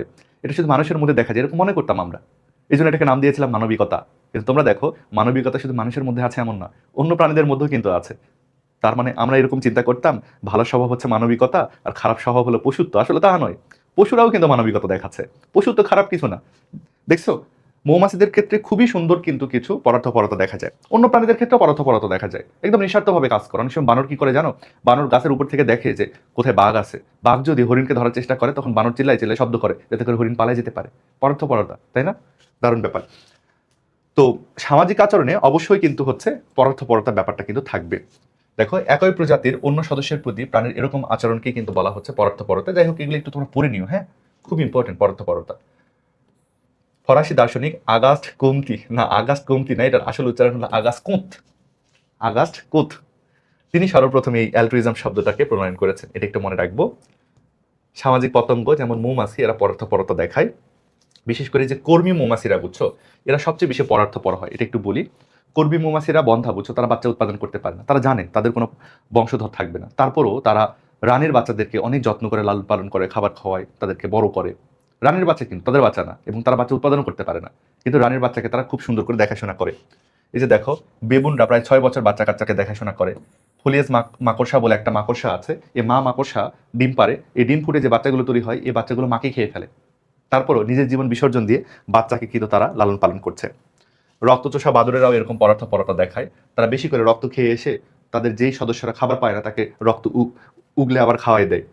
তারপরে দেখো, এই যে দেখো বানরের কথা বলা হচ্ছে, তারা শিকারের উপস্থিতি টের পেলে চিল্লাচিল্লি করে সবাইকে সতর্ক করে দেয়। ডলফিন তাদের অসুস্থ সদস্যদের পানিতে ধাক্কা দিয়ে দিয়ে শ্বাস নেওয়ার জন্য চেষ্টা করে। তারপর বাংলাদেশের এই যে চিত্রা হরিণ এবং রেসাস বানরের মধ্যে অ্যালট্রুইজম দেখা যায়। ওই যে বললাম, অনেক সময় দেখা যায় যে বাঘ আসলে তারা সংকেত দেয়, অনেক সময় দেখা যায় যে হরিণটা খাবার পাচ্ছে না, ঘাস নাই, তখন বানররা হচ্ছে গাছ থেকে ডাল টাল পাতা টাতা ছিঁড়ে মাটিতে ফেলে দেয় যাতে করে হরিণরা খেতে পারে। সামাজিক আচরণ হিসেবে আমাদের সিলেবাসে আছে মৌমাছির কাহিনী, এই মৌমাছিটা তোমাদেরকে খুব ভালো করে পড়তে হবে। তার আগে মৌমাছির 3টা প্রকার রয়েছে, সেটা সম্পর্কে তোমাদের আমি একটা ছোট্ট ধারণা দিব। মৌমাছির প্রকারগুলো সম্পর্কে তোমাদেরকে আমি ছোট্ট ধারণা দিব। আচ্ছা, এই ব্যাপারটা একটু তোমরা মনে রেখো, এখান থেকে অনেক এমসিকিউ আসে, তো আমি তোমাদের একটু বুঝাই দিই। 3 কাটা স্টিকল ব্যাগ নিয়ে কোন বিজ্ঞানী গবেষণা করেছেন? টিনবার্জেন নামক একজন বিজ্ঞানী। মাকড়সার জাল বোনাটাকে পর্যবেক্ষণ করেছেন হ্যান্স পিটার্স। এবং মৌমাছির যে চলাফেরা, মৌমাছির যে ওয়াগল ডান্স, এটা নিয়ে গবেষণা করেছিলেন ভন ফ্রিস নামক একজন বিজ্ঞানী। এই 3টা থেকে খুব এমসিকিউ আসে, আমি এভাবে মনে রাখতাম। 3 কাটা স্টিকল ব্যাগ, টিনবার্জেন, মনে রাখা ইজি। তারপর দেখো মাকড়সার জাল, আমরা স্পাইডারম্যানের নাম জানি পিটার পার্কার, আর মাকড়সার জালের যে বিজ্ঞানী তার নাম হলো হ্যান্স পিটার্স। তারপর দেখো, এই যে মৌমাছি ভন করে শব্দ করে, তাই বিজ্ঞানের নামের মধ্যে ভন আছে, আমি এভাবে মনে রাখতাম। ঠিক আছে, 3টে এমসিকিউ খুব ইম্পর্টেন্ট, তোমরা শিখলে। 3 কাটা স্টিকল মাছের ছবি এটা। আচ্ছা, যাই হোক, তোমাদের এই জায়গাতে মৌমাছির যেই হচ্ছে 3 রকম সদস্য রয়েছে, রানী মৌমাছি, কর্মী মৌমাছি এবং ড্রোন বা পুরুষ মৌমাছি, এগুলো সম্পর্কে আমি এখানে একটু ছোট্ট ধারণা দিব তোমাদেরকে। দেখো, ঘটনা কিন্তু শুরু হয় রানী মৌমাছি থেকে, বুঝছো? রানী মৌমাছি দুরকম ডিম পারে। একগুলো ডিমকে বলা হয় নিষিক্ত ডিম।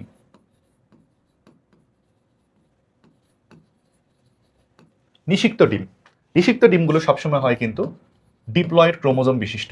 কেন জানো? কারণ সেখানে শুক্রাণু আর ডিম্বাণু দুটাই থাকে। শুক্রাণু এবং ডিম্বাণু মিলিত হয় যে ডিমটা তৈরি হয়, সেটাকে বলা হয় কিন্তু নিষিক্ত ডিম। মনে করো রানী তো ডিম তৈরি করে, ওই ডিমের সাথে সে শুক্রাণুকে মিলিত করে, এরকম ডিমকে বলা হয় নিষিক্ত ডিম। এরকম ডিমও পারে, আবার রানী কিন্তু অনিষিক্ত ডিমও পারে। এই কথাগুলো খুব ইম্পর্টেন্ট কিন্তু। অনিষিক্ত ডিম, বুঝতেই পারছো, ক্রোমোজোম নাম্বার কিন্তু n সংখ্যক হবে, অর্থাৎ হ্যাপ্লয়েড অবস্থা হবে। এই ডিমের মধ্যে শুধু ডিম্বাণু থাকে, শুক্রাণু আর থাকে না, বুঝছো? শুধু ডিম্বাণু, এটাই ডিম, এটা হলো অনিষিক্ত ডিম। আর শুক্রাণু ডিম্বাণু মিলিত হলে নিষিক্ত ডিম। এবার তোমরা মনে রাখবে, এই নিষিক্ত ডিম থেকে আবার লার্ভা তৈরি হয়। এটাও একটা লার্ভা। এই 2টা লার্ভাকে দুরকম খাবার খাওয়ানো হলো। ধরা যাক, এই লার্ভাকে রয়্যাল জেলি খাওয়ানো হলো। রয়্যাল জেলি বলে এক ধরনের বিশেষ রকম খাবার খাওয়ানো হলো। রয়্যাল জেলি খাওয়ানো হলে সে কিন্তু রানীতে রূপান্তরিত হবে, মজার ব্যাপার না? কোনো লার্ভাকে বা কোনো বাচ্চাকে যদি রয়্যাল জেলি নামক বিশেষ খাবার খাওয়ানো হয় তখন সে রানীতে পরিণত হবে। মনে রাখবে এই লার্ভাটাও কিন্তু ছিল হচ্ছে ডিপ্লয়েড ক্রোমোজোম বিশিষ্ট, আর এই রানীটাও কিন্তু হবে হচ্ছে ডিপ্লয়েড ক্রোমোজোম বিশিষ্ট। বুঝতে পারছো? এটা সবাই কিন্তু হলো ডিপ্লয়েড। এদিকে আরেকটা লার্ভা ছিল না, এই যে এই লার্ভাটা, একে ভালো খাবার খাওয়ানো হলো না, একে খাওয়ানো হলো বি ব্রেড, এটা সস্তা খাবার খাওয়ানো হলো। তখন সে কিন্তু আর রানীতে পরিণত হবে না, সে হবে কর্মী। তবে তার দেহের মধ্যে ক্রোমোজোম নাম্বার 20 হবে। তার মানে আমরা মনে রাখবো রানীর নিষিক্ত ডিম থেকে রানী আর কর্মী তৈরি হয়। রানী আর কর্মীর মধ্যে তেমন কোনো ডিফারেন্স নাই, খাওয়ার মধ্যে ডিফারেন্স ছিল। বাচ্চাকালে যদি রয়্যাল জেলি খাওয়ানো হয় সে রানী হবে, আর যদি খারাপ খাবার খাওয়ানো হয় তখন সে কর্মীতে পরিণত হবে। রানী এবং কর্মী এরা দুজনেই কিন্তু ডিপ্লয়েড, ঠিক আছে? এরা নিষিক্ত ডিম থেকে তৈরি হয়। এদিকে অনিষিক্ত ডিম ছিল না, এই যে দেখো অনিষিক্ত ডিম থেকেও নিশ্চয়ই লার্ভা তৈরি হবে, একেও নর্মালি বি ব্রেডই খাওয়ানো হয়, বি ব্রেডই খাওয়ানো হয়। এ খাবার খাওয়ানো হলে তারপর সেখান থেকে তৈরি হয় হচ্ছে পুরুষ মৌমাছি অথবা ড্রোন বলা হয় এদেরকে, ড্রোন মৌমাছি। মনে রাখবে এদের কিন্তু ক্রোমোজোম নাম্বার এন, লার্ভারও ক্রোমোজোম নাম্বার কিন্তু এন। কেন বলতো? কারণ এরা অনিষিক্ত ডিম থেকে তৈরি হয়েছিল। বুঝতে পারছো মজার ব্যাপার না? অনিষিক্ত ডিম থেকে যদি তারা উৎপাদিত হয় তখন তাদেরকে বলা হয় পুরুষ বা ড্রোন। এই মৌমাছির শরীরের ক্রোমোজোম নাম্বার কিন্তু হয় এন, এরা হলো হ্যাপ্লয়েড। আর নিষিক্ত ডিম থেকে তৈরি হয় রানী আর কর্মী। ডিফারেন্স হচ্ছে এদের মধ্যে খাবারের ডিফারেন্স। তোমরা দেখো তো, শুধু ডিম্বাণু থেকেই কিন্তু বাচ্চা উৎপাদন করা হলো, তাই না? এখানে শুধু ডিম্বাণু থেকে বাচ্চা উৎপাদন করা হলো, শুক্রাণুর প্রয়োজনই হলো না। এরকম সিচুয়েশনকে কিন্তু বলে পার্থেনোজেনেসিস। এটা খুব ইম্পর্টেন্ট কথা। পার্থেনোজেনেসিস তাহলে কি? শুধু ডিম্বাণু থেকে বাচ্চা উৎপাদন করাটাকে বলা হয় পার্থেনোজেনেসিস। সাধারণত এই মৌমাছির বেলায় আমরা একটা পার্থেনোজেনেসিস দেখি, ড্রোন বা পুরুষ মৌমাছি এভাবে তৈরি হয়। তোমরা বলো তো ওভারঅল তাহলে মৌমাছি কত রকম পেলাম? আমরা 3 রকম পেলাম, রানী মৌমাছি, কর্মী মৌমাছি এবং ড্রোন মৌমাছি। ড্রোন বা পুরুষ মৌমাছিগুলো অনিষিক্ত ডিম থেকে তৈরি হয়। এদের মধ্যে আমরা একটা ভালো ডিফারেন্স পড়বো, সেটা হচ্ছে রানী মৌমাছি মাত্র একটাই থাকে, সেই পুরো মৌচাককে কন্ট্রোল করে। পুরুষ মৌমাছি মোটামুটি 200-300 থাকে। এদের কাজ হলো রানীর সাথে যৌন মিলন করা, আর অন্য কোনো কাজ নাই। একটা মৌচাকের মধ্যে হাজার 50,000 থেকে শুরু করে 1 লাখ এতগুলা কর্মী মৌমাছি থাকে। এরাই মেইনলি মৌচাকের সমস্ত কাজ করে। তবে রানী মৌমাছির সাইজটা সবচেয়ে বড়, তারপরে পুরুষ মৌমাছিগুলো, আর কর্মী মৌমাছির সাইজ খুব ছোট, এরা ক্ষুদ্র ক্ষুদ্র হয়। এগুলো বই থেকে আমরা পড়লেই চলবে। প্রথমে তোমরা একটা জিনিস মনে রাখবে, মৌমাছিগুলো আর্থ্রোপোডা পর্বের ইনসেক্টা ক্লাসের অন্তর্গত, এটুকু পড়লেই চলবে। বৈজ্ঞানিক নাম হিসেবে পড়বে এপিস ইন্ডিকা, এপিস ডরসাটা এবং এপিস ফ্লোরিয়া, এই 3টা বৈজ্ঞানিক নাম পড়বে। এপিস মেলিফেরা এটাও বাংলাদেশের জন্য খুব পরিচিত, বুঝছো? বেশিরভাগ ক্ষেত্রে এটা ইউরোপে পাওয়া যায়, তবে তুমি একটু মনে রাখতে পারো। 3 রকম মৌমাছি। রানী মৌমাছি, এর বৈশিষ্ট্যগুলো খুব ভালো করে পড়তে হবে। রানী মৌমাছি হচ্ছে পুরা সমাজের মধ্যমণি, সেই সব কাজ করে, সেই নেতৃত্ব দেয়, সাইজে মোটামুটি সবচেয়ে বড়। এখানে দেখো রানী মৌমাছি সাইজে বড়, পুরুষ মৌমাছিগুলো একটু মোটা সোটা, কিন্তু কর্মীগুলোর সাইজ কিন্তু সবচেয়ে ছোট। রানী মৌমাছির দেখো হুলে বার্ব না থাকার কারণে এরা অনেকবার হুল ফুটাতে পারে, ঠিক আছে? এরা দিনে প্রায় 1500 থেকে 2000টা ডিম পাড়তে পারে। কোন ডিমটাকে সে নিষিক্ত করবে আর কোনটাকে অনিষিক্ত অবস্থায় একটা ডিম পারবে তারই ডিসিশন এটা। আচ্ছা দেখো, তরুণ কর্মী মৌমাছির গ্রন্থি থেকে খরিত হয় রয়্যাল জেলি। এই রয়্যাল জেলি যদি খাওয়ানো হয় তখন যে বাচ্চাগুলো আছে তারা রানীতে পরিণত হয়। এই ঘটনাটাকে বলা হয় সুপার সিডিউর, ঠিক আছে? 16 দিনের মধ্যে মৌমাছিরা রানীকে পূর্ণাঙ্গ করে তোলে। একটা লার্ভাকে যদি 16 দিন রয়্যাল জেলি খাওয়ানো হয় সে একটা রানীতে পরিণত হয়ে যায়। যদি দেখা যায় একটা মৌচাকের মধ্যে 2টা রানী মৌমাছি হয়েছে, তখন দেখা যায় যে তারা একে অপরের সঙ্গে মারামারি করে একজন আরেকজনকে মেরে ফেলে। এটাকে বলা হয় ডুয়েল টু ডেথ। সাধারণত নতুন একটা রানী যদি তৈরি হয় সে কি করে, আকাশে উড়ে ওঠে। তখন পুরুষ মৌমাছিগুলো তার পিছে পিছে উঠতে থাকে, এবং যে পুরুষ মৌমাছিটা রানীকে সবার আগে ধরতে পারে, তার সঙ্গে মিলিত হতে পারে, তার শুক্রাণুগুলি কিন্তু রানী নিজের শরীরে নিয়ে রাখে, এবং তার শুক্রাণুগুলোকে ব্যবহার করেই কিন্তু বারবার নিষিক্ত ডিম পারে। তো যাই হোক, এই যে উড়ে ওঠে না, রানী মৌমাছিটা উঠতে থাকে, এই জিনিসটাকে বলা হয় সঙ্গম উড্ডয়ন বা নপশিয়াল ফ্লাইট। এটা একটু তোমরা মনে রাখবে। রানীর মস্তক থেকে ফেরোমন নামক একটা হচ্ছে হরমোন ক্ষরণ হয়, যার মাধ্যমে পুরো মৌচাকটাকে কন্ট্রোল করা হয়। রানী মৌমাছি সাধারণত 3 থেকে 5 বছর বাঁচে। পুরুষ মৌমাছি, এটা সম্পর্কে তোমাদের মনে রাখতে হবে, এদের দৈর্ঘ্য রানী এবং কর্মী মৌমাছির মাঝামাঝি, ঠিক আছে? এদের কোনো হুলো থাকে না। এরা পার্থেনোজেনেসিস প্রক্রিয়ার মাধ্যমে তৈরি হয়। অনিষিক্ত ডিম থেকে এরা তৈরি হয়, আর এরা হলো হ্যাপ্লয়েড প্রকৃতির হয়। এই বৈশিষ্ট্যগুলো তোমাদের আগেও আমি এক্সপ্লেন করেছি। এরা তেমন কোনো কাজ নাই, এরা শুধু রানী মৌমাছির সাথে যৌন মিলন করতে পারে, এরা শুধু যৌন মিলন করে, মিলনের পর তারা মরেও যায়, তেমন কোনো কাজ নাই জীবনে। কর্মী মৌমাছি মৌচাকের মধ্যে সবচেয়ে বেশি থাকে, এরা হলো মধু এবং বিব্রেট খেয়ে বড় হয়। এরা সাধারণত হয় বন্ধ্যা, বুঝছো, প্রজননে অক্ষম। এদের শরীরের মধ্যে পরাগ রেণু সংগ্রহ করার জন্য পরাগ ঝুরি থাকে, রেণু চিরুনি থাকে, এই জিনিসগুলো থাকে। এরা সাধারণত 50 দিন বাঁচে, কিন্তু খুব পরিশ্রম করে বলে বেশি দিন এদের জীবন নাও থাকতে পারে, দ্রুত মরে যায়। এরা কি কি কাজ করে? মৌচাক নির্মাণ করা, নারী পুরুষের সেবা করা, মধু সংগ্রহ করা, মৌচাক পাহারা দেওয়া, পরিষ্কার করা, সন্তান লালন পালন করা, সব কাজ করে। এই টেবিলটা যদি তুমি একটু পড়ো, উপরে সব আলোচনা এখানে আবার রিপিট করা আছে। রয়্যাল জেলির বিভিন্ন উপাদান সম্পর্কে বলা আছে, না পড়লেও চলবে। আচ্ছা, সামাজিক আচরণটা তোমরা একটু পড়বে, তাদের মধ্যে সুন্দরভাবে শ্রম বন্টন করা আছে, ইতিমধ্যে তোমরা জানলে। তারা খাদ্যের যোগান, তারা বিভিন্ন জায়গা থেকে খাদ্য সংগ্রহ করে। ভাব বিনিময়, মৌমাছিরা এক অপরের সঙ্গে আলাপ আলোচনা করে, গল্প আলাপ করে, সেটা কিসের মাধ্যমে জানো? ডান্সের মাধ্যমে। ডান্স হচ্ছে মৌমাছির ভাষা। মৌমাছির নৃত্যকেই বলা হয় মৌমাছির ভাষা। তো এই নৃত্যটাকে সর্বপ্রথম পর্যবেক্ষণ করেছিলেন এই যে কার্ল ফন ফ্রিশ নামক বিজ্ঞানী। মৌমাছির দুরকম ডান্স রয়েছে, একটাকে বলা হয় চক্রাকার নৃত্য, আরেকটাকে বলা হয় ওয়াগল ডান্স। ঠিক আছে, এই দুটো ডান্সের আলাদা আলাদা মিনিং আছে। আমি খুব সংক্ষেপে তোমাদেরকে এই দুটো ডান্স সম্পর্কে একটু ধারণা দিই। দেখো, মৌমাছিরা অনেক সময় এরকম করে চলে, বুঝছো, রাউন্ড তৈরি করে।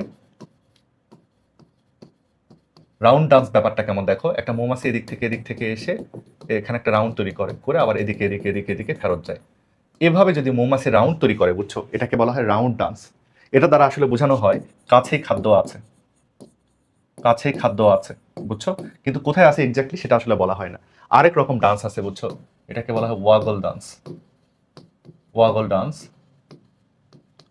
এই ডান্স দিয়ে আসলে দেখানো হয় এক্স্যাক্টলি খাবারটা কোথায় আছে। এই ডান্সটা দেখতে অনেকটা হলো এরকম, দেখো এরকম হবে, তারপর এরকম করে একটা প্যাচ তৈরি হবে, তারপর আবার এরকম, তারপর এদিক থেকে একটা প্যাচ তৈরি হবে, অনেকটা 8 অক্ষরের মতো, বুঝছো। এই ডান্সটা অনেকটা 8 অক্ষরের মতো। এই যে এখানে দেখো, এই যে উঁচু নিচু জায়গাটা আছে না, এই সোজা কিন্তু খাদ্যবস্তু আছে। এখানে যতগুলো ভাঁজ থাকবে ততগুলো দ্বারা আসলে বোঝানো হবে তত দূরে খাবারটা আছে। এছাড়াও এরকম চক্র যত বেশি হবে তত বোঝানো হবে যে খাবারটা তত ভালো বা বেশি উৎকৃষ্ট মানের খাবার আছে। তাহলে এখানে খাদ্যের দিক দেখানো হচ্ছে, খাদ্যের মান বোঝানো হচ্ছে, এটা দ্বারা মান বোঝানো হচ্ছে, খাদ্যের দূরত্ব বোঝানো হচ্ছে, কত দূরে খাবার আছে সেটা বোঝানো হচ্ছে, অনেক কিছু বোঝানো হয়। এই ওয়াগল ডান্সটা হচ্ছে খুব ইম্পর্টেন্ট। 8 অক্ষরের মতো, তাই না বলো? এটা দেখতে অনেকটা 8 অক্ষরের মতো, এটা সম্পর্কে তোমরা একটু মনে রেখো। ওকে, তাহলে দুরকম ডান্স আমরা মৌমাছি জানলাম, এগুলো সম্পর্কে বলা আছে। ওয়াগল ডান্সের মাধ্যমে দেখো 250 মিটার বা তার বেশি দূরত্বের খাবার বোঝানো হয়, আর রাউন্ড ডান্স দিয়ে 100 মিটারের কম দূরত্বের খাবার আসলে দেখানো হয়। পরিষ্কার পরিচ্ছন্নতা, তারা এই দিক থেকে খুব বেশি যত্নশীল। তারপর প্রতিরক্ষা, খুব মারামারি করে, তোমরা জানো। তারপরে দেখো সোয়ার্মিং বা জিনগত উন্নতি সাধন, এই জিনিসটা সম্পর্কে একটু বলি। সোয়ার্মিং কি? অনেক সময় একটা মৌমাছি, রানী মৌমাছি, তার নিজস্ব কিছু হচ্ছে সদস্যদেরকে নিয়ে পুরনো মৌচাকটাকে রেখে সেখান থেকে চলে যায়, আর পুরনো মৌচাকটাকে একটা নতুন যে রানী তার হাতে দায়িত্ব দিয়ে চলে যায়। এই জিনিসটাকে বলা হয় কিন্তু সোয়ার্মিং। দেখা যায় রানী মৌমাছি কিছু কর্মী নিয়ে নতুন আবাস গড়ার লক্ষ্যে ঝাঁক বেঁধে উড়ে চলে যায়, এই জিনিসটাকে বলা হয় সোয়ার্মিং। সাধারণত যখন আর মৌমাছি দিয়ে জায়গা হয় না একটা চাকে, তখন এরকম সোয়ার্মিং এর ঘটনাটা ঘটে থাকে। জনগণতান্ত্রিকতা, রানী মৌমাছি সবকিছুকে কন্ট্রোল করে, তবে এখানে গণতন্ত্রের ব্যাপারও আছে, এখানে গণতন্ত্র আছে। অনেক সময় রানী মৌমাছি কর্মী মৌমাছিদের চাপে কোনো সিদ্ধান্ত নিতে বাধ্য হয়।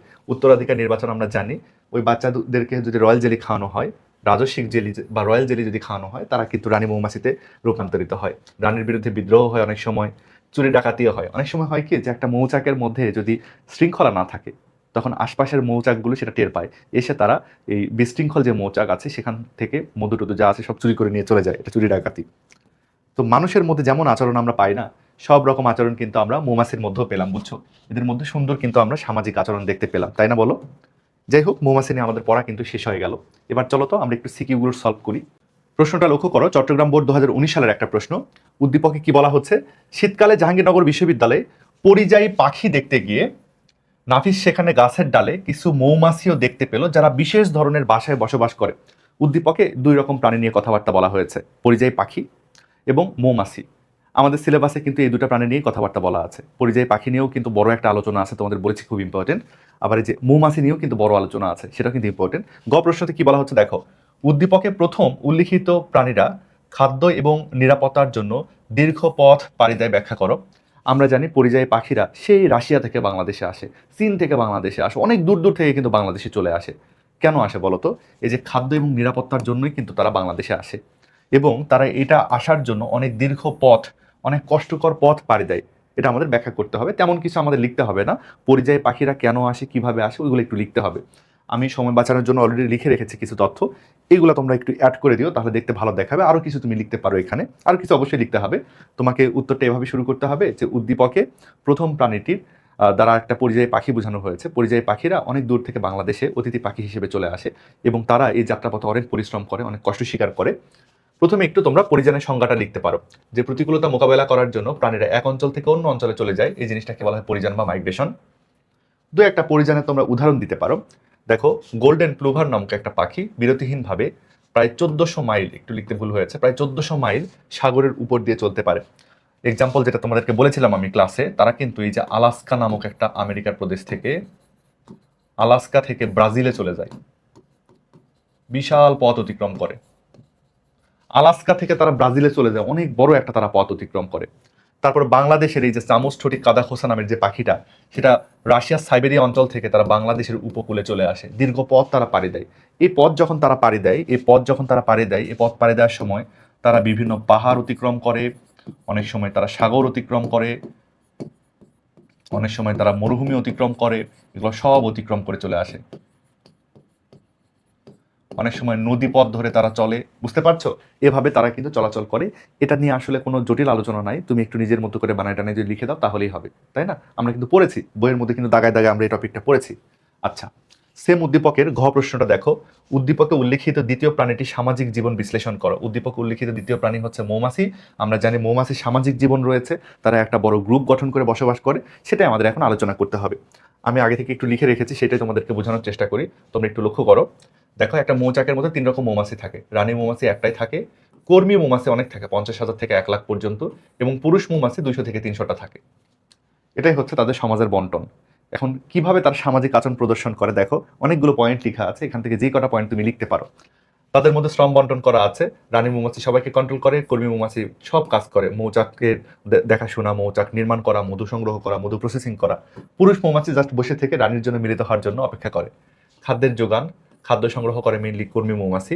ভাব বিনিময়, আমরা জানি এদের মধ্যে ডান্স রয়েছে, রাউন্ড ডান্স, ওয়াগল ডান্স, এগুলোর মাধ্যমে তারা তথ্য আদান প্রদান করে।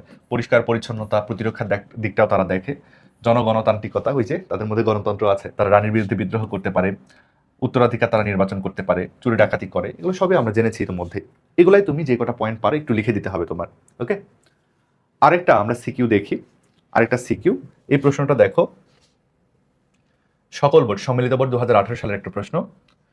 উত্তর অঞ্চল থেকে শীতকালে বাংলাদেশে অনেক পাখি আসে, ওই একই, আবার ওই হচ্ছে মাইগ্রেটরি বার্ড নিয়ে কথাবার্তা বলা হচ্ছে। এছাড়াও উত্তর গোলার্ধের উপকূলীয় অঞ্চলে এক ধরনের পুরুষ মাছ আছে, বুঝতে পারছো? ওই যে 3 কাটা স্টিকল ব্যাক মাছের কথা বলা হচ্ছে, যারা জিগজ্যাগ নৃত্য প্রদর্শন করে স্টি মাছকে প্রজননের জন্য আকৃষ্ট করে, মানে মেয়ে পটানোর জন্য তারা ডান্স করে, এরকম একটা ব্যাপার। উদ্দীপকে উল্লেখিত প্রাণীর পরিযানের কারণ ব্যাখ্যা করো। মানে ওই যে মাইগ্রেটরি বার্ডরা কেন রাশিয়া থেকে বাংলাদেশে আসে, এই কারণটা তোমাকে ব্যাখ্যা করতে হবে। খুবই ইজি, আগেও তোমাদেরকে আমি এটা বইয়ে দাগানোর সময় দাগিয়ে দিয়েছিলাম যে পরিযান বা মাইগ্রেশন করলে লাভ কি, উপকারিতা কি, ওইটাই যদি তুমি একটু লিখো। আমি ওটা এখানে একটু লিখেছি অলরেডি, তোমাদের এই জিনিস থেকে একটু বোঝাই, তোমরা বোঝার চেষ্টা করো। দেখো, যদি মাইগ্রেশন হয়, রাশিয়া থেকে একটা পাখি বাংলাদেশে চলে আসে, সে রাশিয়ার প্রচণ্ড ঠান্ডা থেকে রক্ষা পাচ্ছে, এটাই হলো প্রতিকূলতা থেকে রক্ষা পাওয়া। বিচিত্র খাদ্য, দেখো রাশিয়াতে যে ধরনের খাদ্য আছে সেগুলো খেতে খেতে তার বিরক্তও লাগতে পারে, সে বাংলাদেশে আসলে নতুন টাইপের খাবার পাবে না, এটা একটা। প্রতিযোগিতা হ্রাস পাওয়া, রাশিয়াতে অল্প খাদ্য, যেহেতু বরফ টরফ আছে, খাবার খুবই কম, বাংলাদেশে আসলে সে প্রচুর খাবার পাচ্ছে, তাহলে প্রতিযোগিতা তার হ্রাস পাচ্ছে। দ্রুত প্রজনন হচ্ছে, বাংলাদেশের আবহাওয়া খুবই ভালো, দ্রুত বাচ্চা উৎপাদন হয়, এবং জিনের সংযুক্তি, এখানে নানান রকম পাখি আছে, ওদের সঙ্গে মিলিত হয়, নতুন কোনো বৈশিষ্ট্য তার শরীরের মধ্যে যুক্ত হয়ে যেতে পারে। এইগুলা কিন্তু করলে তার কিন্তু অনেক উপকার, সবগুলা ঘটনাই কিন্তু তাদের জন্য উপকারী। এই উদ্দেশ্যে কিন্তু তারা মেইনলি পরিযান বা মাইগ্রেশন ব্যাপারটা করে থাকে, এই জিনিসটা একটু জানবো। আচ্ছা, সেম উদ্দীপকেরই ঘ প্রশ্নটা দেখো একটু, কি বলা হচ্ছে। উদ্দীপকের শেষের লাইনটি তাৎপর্য, শেষ লাইনে কি বলা হচ্ছে? জিগজ্যাগ নৃত্য প্রদর্শন করে তারা স্ত্রী মাছকে প্রজননের জন্য আকৃষ্ট করে। তো উদ্দীপকের এই যে হচ্ছে যে মাছটার কথা বলা হচ্ছে, তার নাম হলো 3 কাটা স্টিকল ব্যাক, 3 কাটা স্টিকল ব্যাক মাছ। তিন কাটা স্টিকল ব্যাগ কেন? কারণ এই মাছের পিঠে তিনটা কাটা আছে, এই জন্য নাম হলো তিন কাটা স্টিকল ব্যাগ। এই মাছগুলো কিন্তু ডান্স করে স্ত্রীর সদস্যদেরকে আকৃষ্ট করে নিয়ে এসে ডিম পাড়ায় নেয়। এটা আমরা অনেক ভালো করে পড়েছি, ছবিতে আমরা দেখেছি। তারপরও লাইনগুলো আমি একটু এখানে লিখে দিয়েছি, তোমরা এই টাইপের কথাবার্তাগুলো একটু সুন্দর করে লিখে দিও। প্রথমে তোমরা মনে রাখবে এরা সাধারণত হচ্ছে 3 বছর বয়সে, বুঝছো, এই যে 3 বছর বয়সে এরা হচ্ছে প্রজননের জন্য উপযুক্ত হয়। এরা পৃথিবীর উত্তর গোলার্ধে অবস্থান করে। প্রথমে তারা নিজেদের একটা বিচরণ সীমা নির্ধারণ করে নেয় যে এই এলাকাটা আমার, এখানে অন্য কোনো মাছ ঢুকতে পারবে না। তারপরে তারা বাসা নির্মাণ করে ডান্স করে সঙ্গীকে আকৃষ্ট করে। সঙ্গী পটে গেলে তাকে ডেকে নিয়ে এসে তাকে দিয়ে ডিম পাড়ায় বাসার মধ্যে। তারপর তাকে তাড়িয়ে দিয়ে আরেকজনকে ডেকে নিয়ে আসে, আরেকজনকে ডেকে নিয়ে আসে। এরকম করে কয়েকজনকে দিয়ে যখন ডিম পাড়ানো হয়, তখন সে ডিমের দিকে শুক্রাণু ঢেলে দেয়। শুক্রাণু নির্মাণে মিলিত হয়, নিষিক্ত ডিমগুলো বড় হয়ে ওঠে। তখন সে ফ্যানিং করে, মানে লেজ দিয়ে দিয়ে ডিমের দিকে সে অক্সিজেন সাপ্লাই করার চেষ্টা করে। পোনা বের হলে পোনাকে পাহারা দেয়। পোনাগুলোকে যখন তার বড় করা হয়ে যায়, তখন সে কিন্তু পোনাগুলোকে ত্যাগ করে সে তার যে ব্রোস বাডিসের গ্রুপ রয়েছে, তাদের যে ভাই ব্রাদারের গ্রুপ রয়েছে, সেখানে গিয়ে যুক্ত হয়। এই ঘটনাগুলো তোমাকে একটু ধারাবাহিকভাবে লিখতে হবে, তাহলে উত্তর হয়ে যাবে। আমরা যদি আরও সিকিউ সলভ করতে চাই, দেখবে একই রকম সিকিউ রয়েছে। এই জন্য আমরা সিকিউ সলভটা এখানে আপাতত শেষ করি। এই ব্যাপারটা সম্পর্কে তোমাদের একটু ধারণা দিই। দেখো, তোমরা যদি অনেক সিকিউ সলভ করতে চাও, অনেক যদি এমসিকিউ সলভ করতে চাও, তোমরা মাত্র 199 টাকায় আমাদের এই কোর্সটাতে যুক্ত হতে পারো। আমাদের কোর্সের নাম বায়োলজি শার্পশট 2026 এর এইচএসসি পরীক্ষাকে টার্গেট করে আমরা খুবই গুরুত্বপূর্ণ প্রায় 2000 এমসিকিউ বাছাই করেছি, বুঝছো। এই 2000 এমসিকিউ সবচেয়ে গুরুত্বপূর্ণ, এগুলো বারবার পরীক্ষায় আসে, এগুলো বাছাই করেছি। প্রায় 200টা সিকিউ আমরা বাছাই করেছি, প্রায় 100টা ড্রয়িং আমরা বাছাই করেছি। এই জিনিসগুলোকে মিলে আমরা একটা প্যাকেজ করে একটা কোর্স লঞ্চ করেছি, নাম হলো শার্পশট 26। কোর্স ফি মাত্র 199 টাকা। তোমার যদি অধ্যায়গুলো মোটামুটি একটু পড়া থাকে, তুমি জাস্ট একটা সুন্দর রিভিশন করতে চাচ্ছ, তাহলে অবশ্যই এই কোর্সটাতে যুক্ত হতে পারো। দেখো, 2000টা এমসিকিউ যদি তোমাকে আমি পড়াই দিই, তোমার কিন্তু আর পড়াই থাকছে না কিছু। আমার ক্লাসটা দেখবে, নিজে একটু প্র্যাকটিস করবে, দেখবে যে এমসিকিউ নিয়ে আর কোনো প্যারা নাই। 200টা সিকিউ সলভ করাই দিব, নিজে একটু প্র্যাকটিস করবে, দেখবে সিকিউ নিয়ে আর প্যারা নাই। সবগুলো ছবি আমি হাতে কলমে তোমাদেরকে আঁকা শেখাবো, ছবি নিয়েও তোমার কোনো প্যারা থাকবে না। মানে বায়োলজিতে 100-র মধ্যে 100 পেতে চাইলে, এরকম যদি তুমি একটা প্রিপারেশন নিতে চাও, অবশ্যই এই কোর্সটাতে যুক্ত হতে পারো। খুবই সাশ্রয়ী, দেখো, মাত্র 199 টাকা। তুমি অনেক কোর্সে যুক্ত থাকতে পারো, এটা একটা অ্যাডিশনাল কোর্স হিসেবে তুমি নিয়ে রাখতে পারো। ঠিক আছে, রেগুলার আমরা একটা করে প্রতিদিনই ক্লাস আপলোড করছি, তোমরা এই কোর্সটাতে যুক্ত হয়ে যেতে পারো। এটাতে যুক্ত হওয়ার আমি যে লিঙ্কটা নিচে কমেন্টে দিয়ে দিব। আর এই কোর্সটা আমাদের সামনে আসবে, আমাদের প্রায় হচ্ছে অ্যাডভান্স কোর্স। আমাদের হচ্ছে বায়োলজির অ্যাডমিশন ব্যাচের, এটা হচ্ছে একটা বিজ্ঞাপন, তোমাদেরকে বলে রাখি। এখন এটা বলছি এই জন্য, কারণ বায়োলজি অ্যাডমিশন তো তোমরা অনেকেই কোর্স কিনবে, সেই সময় কিনতে গিয়ে তোমাদের অনেক টাকা লাগবে। আমাদের এই কোর্স ফিটাও ছিল 1000 টাকা, কিন্তু এখন আমরা 50% ডিসকাউন্ট দিচ্ছি, প্রায় 500 টাকায় তুমি এই কোর্সটাতে এনরোল করতে পারবে। ঠিক আছে, বায়োলজি অ্যাডমিশন ব্যাচের এটা কোর্স। তোমরা যখন অ্যাডমিশন দিবে, মেডিকেল হোক ভার্সিটি হোক, বায়োলজিটা ভালো করে পড়া লাগে এবং খুব স্বল্প সময়ে একটা সুন্দর প্রিপারেশন তোমাদের নেওয়া লাগে। এর জন্য তোমাদেরকে আমি প্রায় 24টা অধ্যায়েরই সুন্দর শর্টকাট প্রিমিয়াম ক্লাস দিয়ে দিব। এবং এবছর যে ক্লাসগুলো হয়েছে, 14টা অধ্যায়ের আর্কাইভ ক্লাসগুলো তোমরা পাবে। সাপ্তাহিক মেন্টরশিপ প্রোগ্রামও থাকবে। এই জিনিসটা খুব ইম্পর্টেন্ট। অ্যাডমিশনের সময় তোমরা অনেক টেনশনে থাকো যে কী করবো না। সেই সময় তোমাকে একটু যদি মেন্টরশিপ এর মাধ্যমে হেল্প করা যায়, কিছু পরামর্শ দেওয়া যায়, তোমার খুব উপকার হয়। আমি অ্যাডমিশন ব্যাচে প্রতি সপ্তাহে একটা করে জুম সেশন করে সবার প্রবলেম শুনি, সবাইকে সলভ করে দিই প্রবলেমগুলো। যাই হোক, আমাদের 2টা কোর্সেই যুক্ত হওয়ার লিঙ্ক ডেসক্রিপশনে কমেন্টে দেওয়া থাকবে, জাস্ট 2-1টা করে ক্লিক করে তোমরা কোর্সে এনরোল করতে পারবে। এটা খুবই ইম্পর্টেন্ট একটা কোর্স, শার্পশট। সবাই এনরোল করো, সবার কাছে রিকোয়েস্ট রইল। এটা যদি তোমার হাতে টাকা থাকে, তোমরা অবশ্যই যুক্ত হয়ে যেও, কারণ পরে কিন্তু 1000 টাকা দিয়ে তোমাকে ভর্তি হতে হবে। ঠিক আছে, তাহলে চলো পড়াশোনাতে আমরা চলে যাই। আমরা এবার এমসিকিউগুলো সলভ একটু জানার চেষ্টা করব। কি বলা হচ্ছে একটু দেখো তো সবাই। ইথোলজির জনককে তোমরা জানো, কনরাড লরেন্স, তাকে কিন্তু ইথোলজির জনক বলা হয়। তবে স্থপতি কিন্তু 3জন। স্থপতি কিন্তু 3জন। কনরাড লরেন্সও হবে, নিকো টিনবার্জেনও হবে, আবার কার্ল ভন ফ্রিশও হবে। ঠিক আছে, 3জনই কিন্তু স্থপতি। যদি পরীক্ষা আসতো স্থপতিকে, 3জন তোমরা উত্তর দিতে পারতে, কিন্তু যেহেতু একজনের কথা বলেছে, তাই কনরাড লরেন্সটা আমরা উত্তর হিসেবে নিলাম। তারপরে দেখো, ট্যাক্সিস থেকে একটা প্রশ্ন এসেছে, আলোর প্রতি প্রাণের সাড়া দেওয়াটাকে কি বলা হয়? আলোর প্রতি, আলোকে ইংরেজিতে বলে ফটো। আলোর প্রতি সাড়া দিলে সেটাকেই বলা হয় ফটোট্যাক্সিস। এটাই উত্তর হবে। তারপরে দেখো, এগুলো সম্পর্কে একটু তোমাদেরকে বলি। টেলোট্যাক্সিস ব্যাপারটা কিন্তু ইম্পর্টেন্ট, অন্য পরীক্ষায় আসতে পারে। এক্ষেত্রে তোমরা মনে রাখবে 2টি উদ্দীপনা থাকবে, বুঝছো? 2টি উদ্দীপনা থাকবে। যে উদ্দীপনাটা শক্তিশালী হবে, প্রাণীরা সেদিকে চলে যাবে। নেমোট্যাক্সিস, এটা হলো স্মৃতি সংক্রান্ত একটা সাড়াদান, যে প্রাণীরা স্মৃতিটা মনে রাখে যে এদিক দিয়ে এসেছি, এদিক দিয়ে বাড়িতে ফেরত যাব, সেটা হলো নেমোট্যাক্সিস। ট্রপোট্যাক্সিসের ক্ষেত্রে তোমরা মনে রাখবে 2 জোড়া সংবেদী অঙ্গ, 2 বা ততোধিক জোড়া সংবেদী অঙ্গ থাকবে। দুই বা ততোধিক জোড়া হচ্ছে সংবেদী অঙ্গ থাকবে, এই অঙ্গগুলো দিয়ে তারা একটা উদ্দীপনাকে যাচাই বাছাই করবে। বুঝছো? টু স্টেপ অথেন্টিকেশন যেটাকে আসলে বলা হয়, এভাবে ট্যাক্সিসটা কাজ করে। তো যাই হোক, এই ট্যাক্সিসগুলো আশা করি তোমরা বুঝছো। ফটোট্যাক্সিস উদাহরণ হলো, রানী মৌমাছির দেহ থেকে কোন হরমোনটা নিঃসৃত হয়? সবাই জানো এই হরমোনের নাম হলো ফেরোমন। ঠিক আছে, তোমরা মনে রাখবে টেস্টোস্টেরন হলো পুরুষের, মানুষের ক্ষেত্রে পুরুষের শরীর থেকে ক্ষরণ হয়। এস্ট্রোজেন প্রজেস্টেরন হচ্ছে মানুষের ক্ষেত্রে স্ত্রীদের শরীর থেকে ক্ষরণ হয়। এগুলো কিন্তু পরীক্ষায় আসে, অন্য অধ্যায়ের আলোচনা। কোনটি প্রাণীর দৈহিক স্পর্শজনিত ট্যাক্সিস? দৈহিক স্পর্শজনিত ট্যাক্সিসকে বলে থিগমোট্যাক্সিস, এটাই উত্তর হবে। এটাই হলো স্পর্শ। অ্যারোট্যাক্সিস, এটা বুঝতেই পারছো, বাতাস সংক্রান্ত একটা ট্যাক্সিস। বুঝছো? রিওট্যাক্সিস, এটা হলো পানির যে স্রোত আছে না, স্রোত সংক্রান্ত একটা ট্যাক্সিস। মেনোট্যাক্সিস, নেমো একটা আছে, মেনো একটা আছে। মেনো মানে হলো কৌণিক দূরত্ব রেখে চলাচল করা, কৌণিক। সূর্যকে একটা নির্দিষ্ট অ্যাঙ্গেলে রেখে মৌমাছিরা দৌড় দেয়, এটাকে বলা হয় নেমোট্যাক্সিস, খুব ইম্পর্টেন্ট, কৌণিক দূরত্ব রেখে চলাচল করা। জিগজ্যাগ নৃত্য প্রদর্শন করেন কে? এই জিনিসটা আমরা একটু আগে জানলাম, তিন কাটা স্টিকল ব্যাক নামের এই মাছ, সে কিন্তু জিগজ্যাগ নৃত্যটা প্রদর্শন করে স্ত্রী মাছকে পটানোর চেষ্টা করে। প্রতিবর্তী ক্রিয়া কোন ধরনের, বা প্রতিবর্তী ক্রিয়ার উদাহরণ কোনটা? চোখের উপযোজন। চোখের উপযোজন ব্যাপারটা বোঝো? আমাদের চোখের ফোকাস করা, দূরের বস্তুর আলোটাকে একরকম করে ফোকাস করা হয়, কাছের বস্তুর আলোটাকে আরেক রকম ফোকাস করা হয়, এটা উপযোজন, এটা একটা প্রতিবর্তী ক্রিয়া। ঠিক আছে, হাই তোলা, এটাও প্রতিবর্তী ক্রিয়া। লালাক্ষরণ করা, এটাও প্রতিবর্তী ক্রিয়া। ঠিক আছে, এগুলো সবগুলোই প্রতিবর্তী ক্রিয়া। উদ্দীপকের আলোকে বি প্রাণীটির আচরণ কোন ধরনের? বি মানে কি বলে, একটা মাকড়সা, মাকড়সা বাসা নির্মাণ করছে, এটা কোন ধরনের আচরণ? মাকড়সাকে কি বাসা বানানো শেখাইতে হয়? না। তাহলে শিখনও হবে না, রিফ্লেক্সও হবে না, ট্যাক্সিসও হবে না, এটাকে বলা হয় সহজাত আচরণ। ঠিক আছে, সহজাত আবেগ।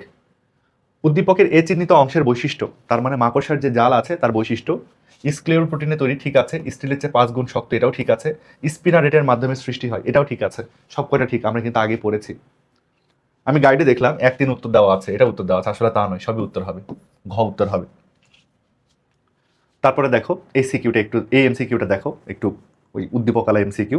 অন্বেষা দাদার বাড়ি বেড়াতে গিয়ে দাদুর ঘরে চড়ুই পাখিদের বাসা দেখলো, তার মানে পাখির বাসা নির্মাণের কাহিনী। একই সময় সে লক্ষ্য করলো মা মুরগির পিছু পিছু ছানাগুলো উঠানে ঘুরে বেড়াচ্ছে, তার মানে এটা কি? অনুকরণের আচরণ। আচ্ছা, উদ্দীপকে প্রথম ঘটনাটা ওই যে চড়ুই পাখির বাসা নির্মাণ, তাই না? এই যে বাসা নির্মাণের ব্যাপারটা, এটা জিন নিয়ন্ত্রিত এবং বংশগত। হ্যাঁ, বাসা নির্মাণের আচরণটা হলো জিন নিয়ন্ত্রিত এবং বংশগত, বংশ পরম্পরায় একইভাবে আত্মপ্রকাশ করে। ঠিক আছে, শিক্ষালব্ধ জ্ঞান দ্বারা পরিচালিত নয়। হ্যাঁ, এটাও ঠিক আছে, মানে সবগুলোই ঠিক আছে, কোনো ঝামেলা নেই এখানে। আচ্ছা, উদ্দীপকের দ্বিতীয় ঘটনাটি তোমরা জানো, দ্বিতীয় ঘটনা হচ্ছে এই যে মুরগির পিছে পিছে তার বাচ্চাগুলো ঘুরে বেড়ানো, এটা এক প্রকার হচ্ছে শিক্ষালব্ধ আচরণ। ঠিক আছে, তরুণ বয়সে সবচেয়ে বেশি সংঘটিত হয়, এটাও ঠিক আছে। প্রতিটি প্রজাতির জন্য সুনির্দিষ্ট না, শিখন আচরণ না প্রজাতির জন্য সুনির্দিষ্ট না, শিখন আচরণ এক একজনের জন্য এক এক রকম হতে পারে। মুরগির বাচ্চারা জন্মের পর মাকে দেখছে, ওই জন্য সে মায়ের পিছনে ঘুরে বেড়াচ্ছে, জন্মের পর সে মানুষকে দেখলে মানুষের পিছনে ঘুরে বেড়াতো, এক একজনের শিখন আচরণ এক এক রকম। ঠিক আছে, তাহলে 1-2 উত্তর হবে। ওকে, এমসিকিউ এর আর আমরা কোনো সমাধান করব না, কারণ সবগুলো এমসিকিউ একই রকম। তোমার যদি এক গাদা সমাধান করতে ইচ্ছে হয় তাহলে তোমরা আমাদের এই কোর্সটাতে যুক্ত হয়ে যাও। ঠিক আছে, এখানে আমরা অনেক এমসিকিউ সলভ করব, যে এমসিকিউগুলো পরীক্ষায় আসে সব আমরা সলভ করে ফেলবো, মাত্র 199 টাকা, খুবই কম কোর্স ফি, যুক্ত হয়ে যেও। আর আমাদের এই যে অ্যাডমিশনের কোর্সে রয়েছে 1000 টাকা, তবে এখন 500 টাকায় তোমরা ভর্তি হতে পারবে, সুযোগ মিস করো না, যুক্ত হয়ে যাও, লিঙ্কগুলো আমি দিয়ে দিব। এবং ক্লাস যেহেতু শেষ, নেক্সট ডে কোন ক্লাসটা তোমার বেশি প্রয়োজন একটু কমেন্ট করে সবাই জানিও, এই ক্লাসটা দেখে কতটুকু উপকৃত হলে সেটাও জানাও। তোমাদের পরীক্ষার প্রিপারেশনটা অনেক ভালো হোক, তোমাদের জন্য অনেক শুভকামনা রইল। ধন্যবাদ সবাইকে।